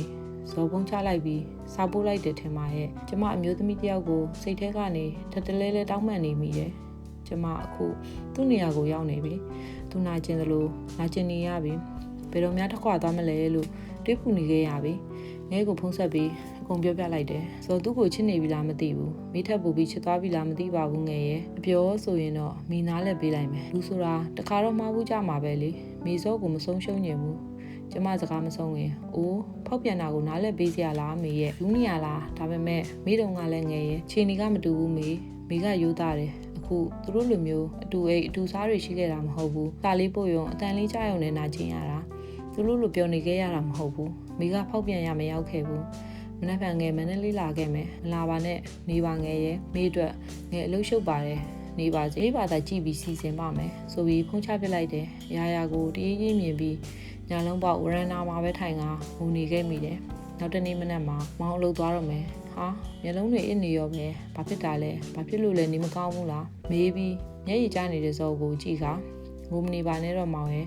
့မောင်ပြောဖို့အဓိကပါပဲဒါပေမဲ့မေးသိချင်တယ်အဲ့ဒီမိုးကောင်းငယ်အောက်မှာမိကိုပဲချစ်တာပါလို့ပြောခဲ့တဲ့မောင်ကခုဒီကောင်းငယ်အောက်ကတခြားမျိုးသမီးတယောက်ကိုမိထက်ပူချစ်မိသွားပြီလားဆိုတာတကယ်သိချင်မိတယ်အားရပါရငိုချလိုက်ချင်ပေမဲ့မျက်ရည်ကျရုံကလေးထိန်းထားနိုင်ခဲ့တယ်ရှင်ဒီခွဲထွက်သွားမတတ်ပါပဲကျမရှိမှာ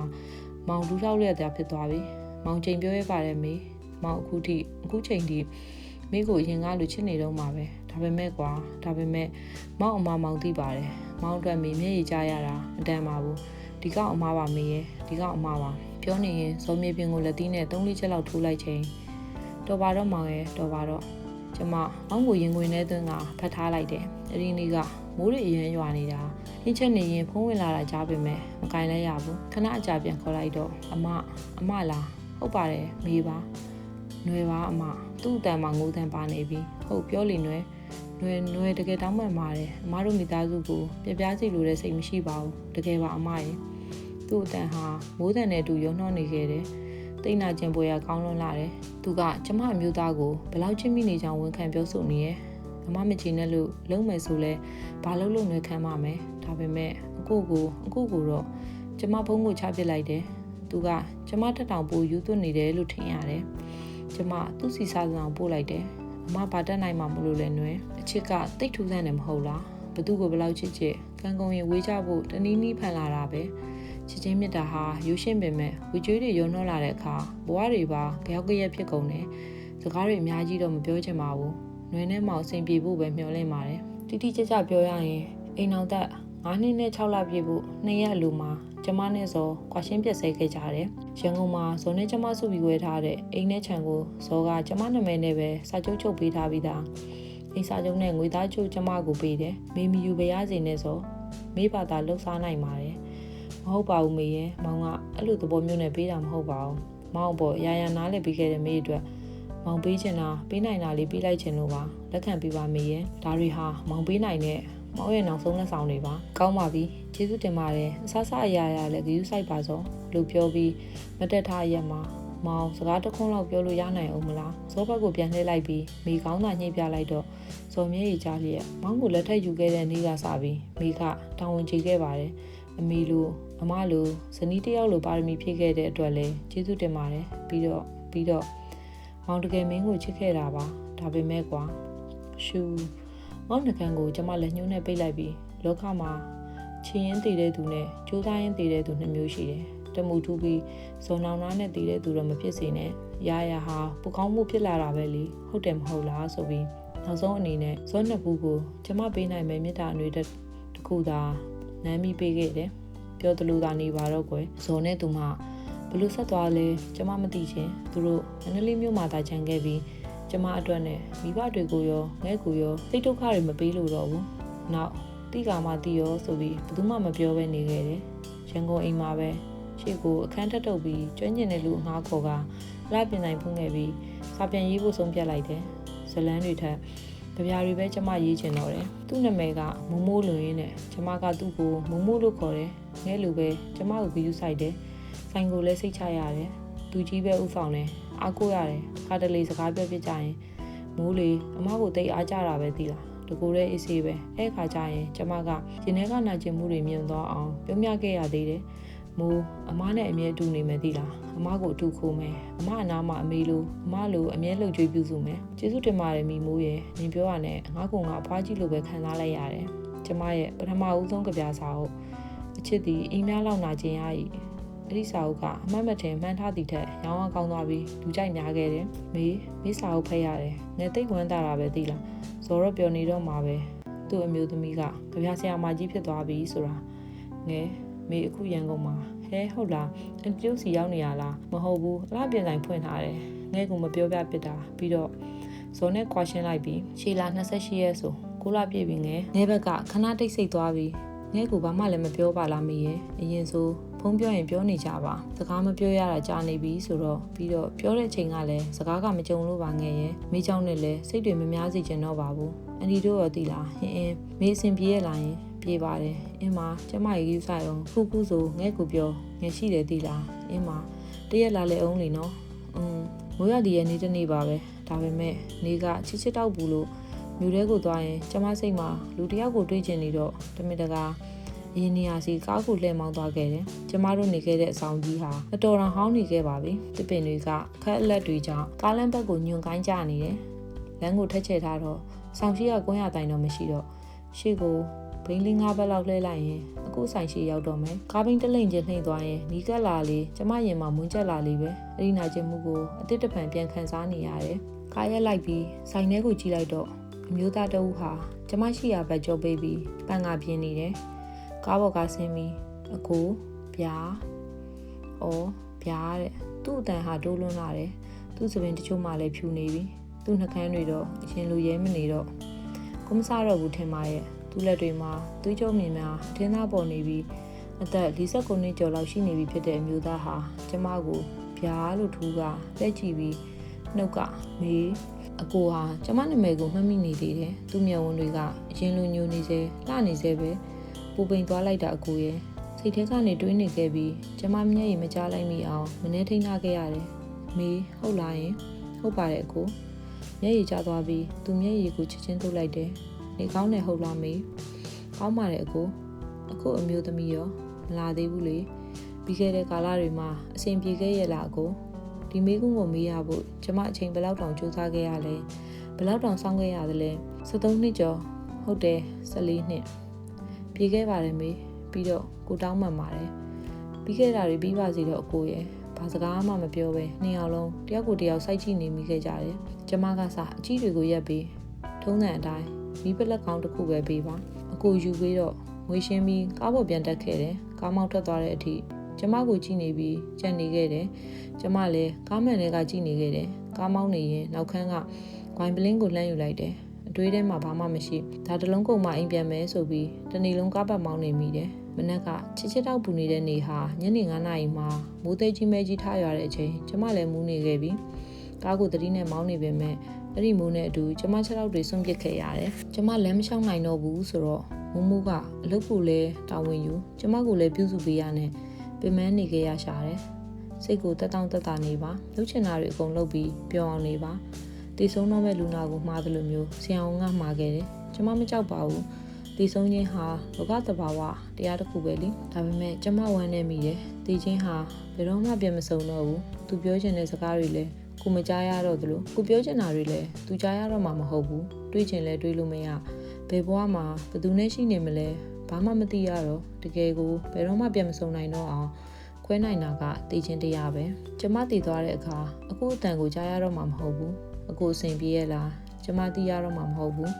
းသိချစ်ကြမခံတော့ဘူးလို့တည်ထားပြီးတဲ့ကကျမရဲ့ဒုတိယမြောက်စာအုပ်ထုတ်ဖို့အတွက်ကြိုးစားခဲ့တယ်ငါကျူးလို့မိတဲ့ကံတစ်ပါးဟာမင်းပဲဘယ်တော့မှပြန်မဖတ်တော့ဘူးဇလန်မရတော့ဘူးဆိုပြီးတင်ထားခဲ့တဲ့အဆုံးမရှိတဲ့ဇလန်လေးလွန်ခဲ့တဲ့14နှစ်ကရေးပြခဲ့တဲ့နောက်ဆုံးအချက်နောက်ဆုံးစာမျက်နှာကျမအတွက်နောက်ဆုံးရင်နာတရားအဖြစ်ပြက်ကလေးပေါ့ တင်ထားခဲ့တာတော့တော်ကြခဲ့ပြီဖုန်တွေလည်းတက်လို့တချို့စာမျက်နှာတွေမှာစာတချို့တောင်ပြတ်နေခဲ့ပြီပြန်ဖက်နေရင်တချို့နေရာတွေမှာကျမငရေမှုတွေငရေကူးဆိုင်မှုတွေကိုခံစားမိတယ်နေကြခဲ့ရတယ်နောင်နာလည်းရတယ်ပြီးတော့တစ်ခါပြန်လဲအကိုကိုသတိရမိပြီးငိုနေမိခဲ့ပြန်တယ်မပေးဖြစ်ခဲ့တဲ့အဲ့ဒီလက်ဆောင်လေးအခုထိရှိနေစေအခုလက်မှာအမြဲပတ်ထားစီခြင်းခဲ့တာအဲ့ဒါလေးကိုမြင်တိုင်းမိကိုသတိရစီခြင်းခဲ့တာတစ်သက်လုံးအနားမှာထားမှာပေါ့ကွာလို့ပြောတော့မှာအချိန်တိုင်းသတိရနေပါသေးတော့ဆိုပြီးပေးခြင်းခဲ့တာဘာလေးဝယ်ပေးမယ်မှန်းတော့အကိုမသိခဲ့ဘူးအခုတော့အကိုရဲ့အားကုန်သုံးက brain ပေါက်ကနေလွတ်ပလိုက်တယ်အဆုံးသက်ပြီးစာအုပ်ထုတ်ဖို့အတွက်စီစဉ်လိုက်တယ်မမူရှင့်အမဒီစာအုပ်လေးနှုတ်ကိုဒီလိပ်စာနှစ်ခုစီပို့ပေးပါဟုတ်အမအဲ့ဒီလူနှစ်ယောက်အဲ့ဒီစာအုပ်လေးကိုဖတ်နေတဲ့အချိန်မှာကျမရှိချင်မှရှိတော့မှငဲကိုသတိရတယ်ကျမအကြောင်းတွေကိုငဲသိတဲ့အခါငဲငုံနေမလားမမရရအဲ့ဒီနေ့ကမြူတွေစိုင်းနေတယ်စောင်းစားဆိုတော့အေးစိတ်နေရောပဲအပြင်ကိုငေးမွနေရင်အေးဆက်နေတဲ့လေတွေကိုရှူသွင်းနေပေမဲ့လည်းရင်ထဲမှာမွန်းကျက်လာခဲ့တယ်ဇုံတရားကိုသတိရလိုက်တယ်မင်းချစ်မချစ်ကိုမင်းကိုတစ်သက်လုံးချစ်သွားမှာပါအဲ့ဒီအတန်အဲ့ဒီမျက်ဝန်းညိုတွေမျက်ဝန်းညိုတွေမျက်ရည်များသွားပါပြင့်ပေါ်ကိုစီးကြလာပြီးငါဟာချင်းသိမဲ့သူပဲကိုအမိတက်လိုက်တယ်ရှင်ထဲမွန်းကျက်လာပြီးအသက်ရှူရခက်လာတော့စိတ်ကိုလျှော့ချလိုက်တယ်မျက်လုံးများကိုလည်းမှိတ်ချပစ်လိုက်တယ်ပြီးတော့ငါလွတ်မြောက်ပေးရစီတော့ကိုရဲ့ငါလွတ်မြောက်ပေးရစီတော့မဲညိုနောက်ထပ်စာကောင်းလေးနားထောင်နေတယ်ဆိုရင်တော့ channel လေးကို like and subscribe လုပ်ထားဖို့မမေ့နဲ့နော်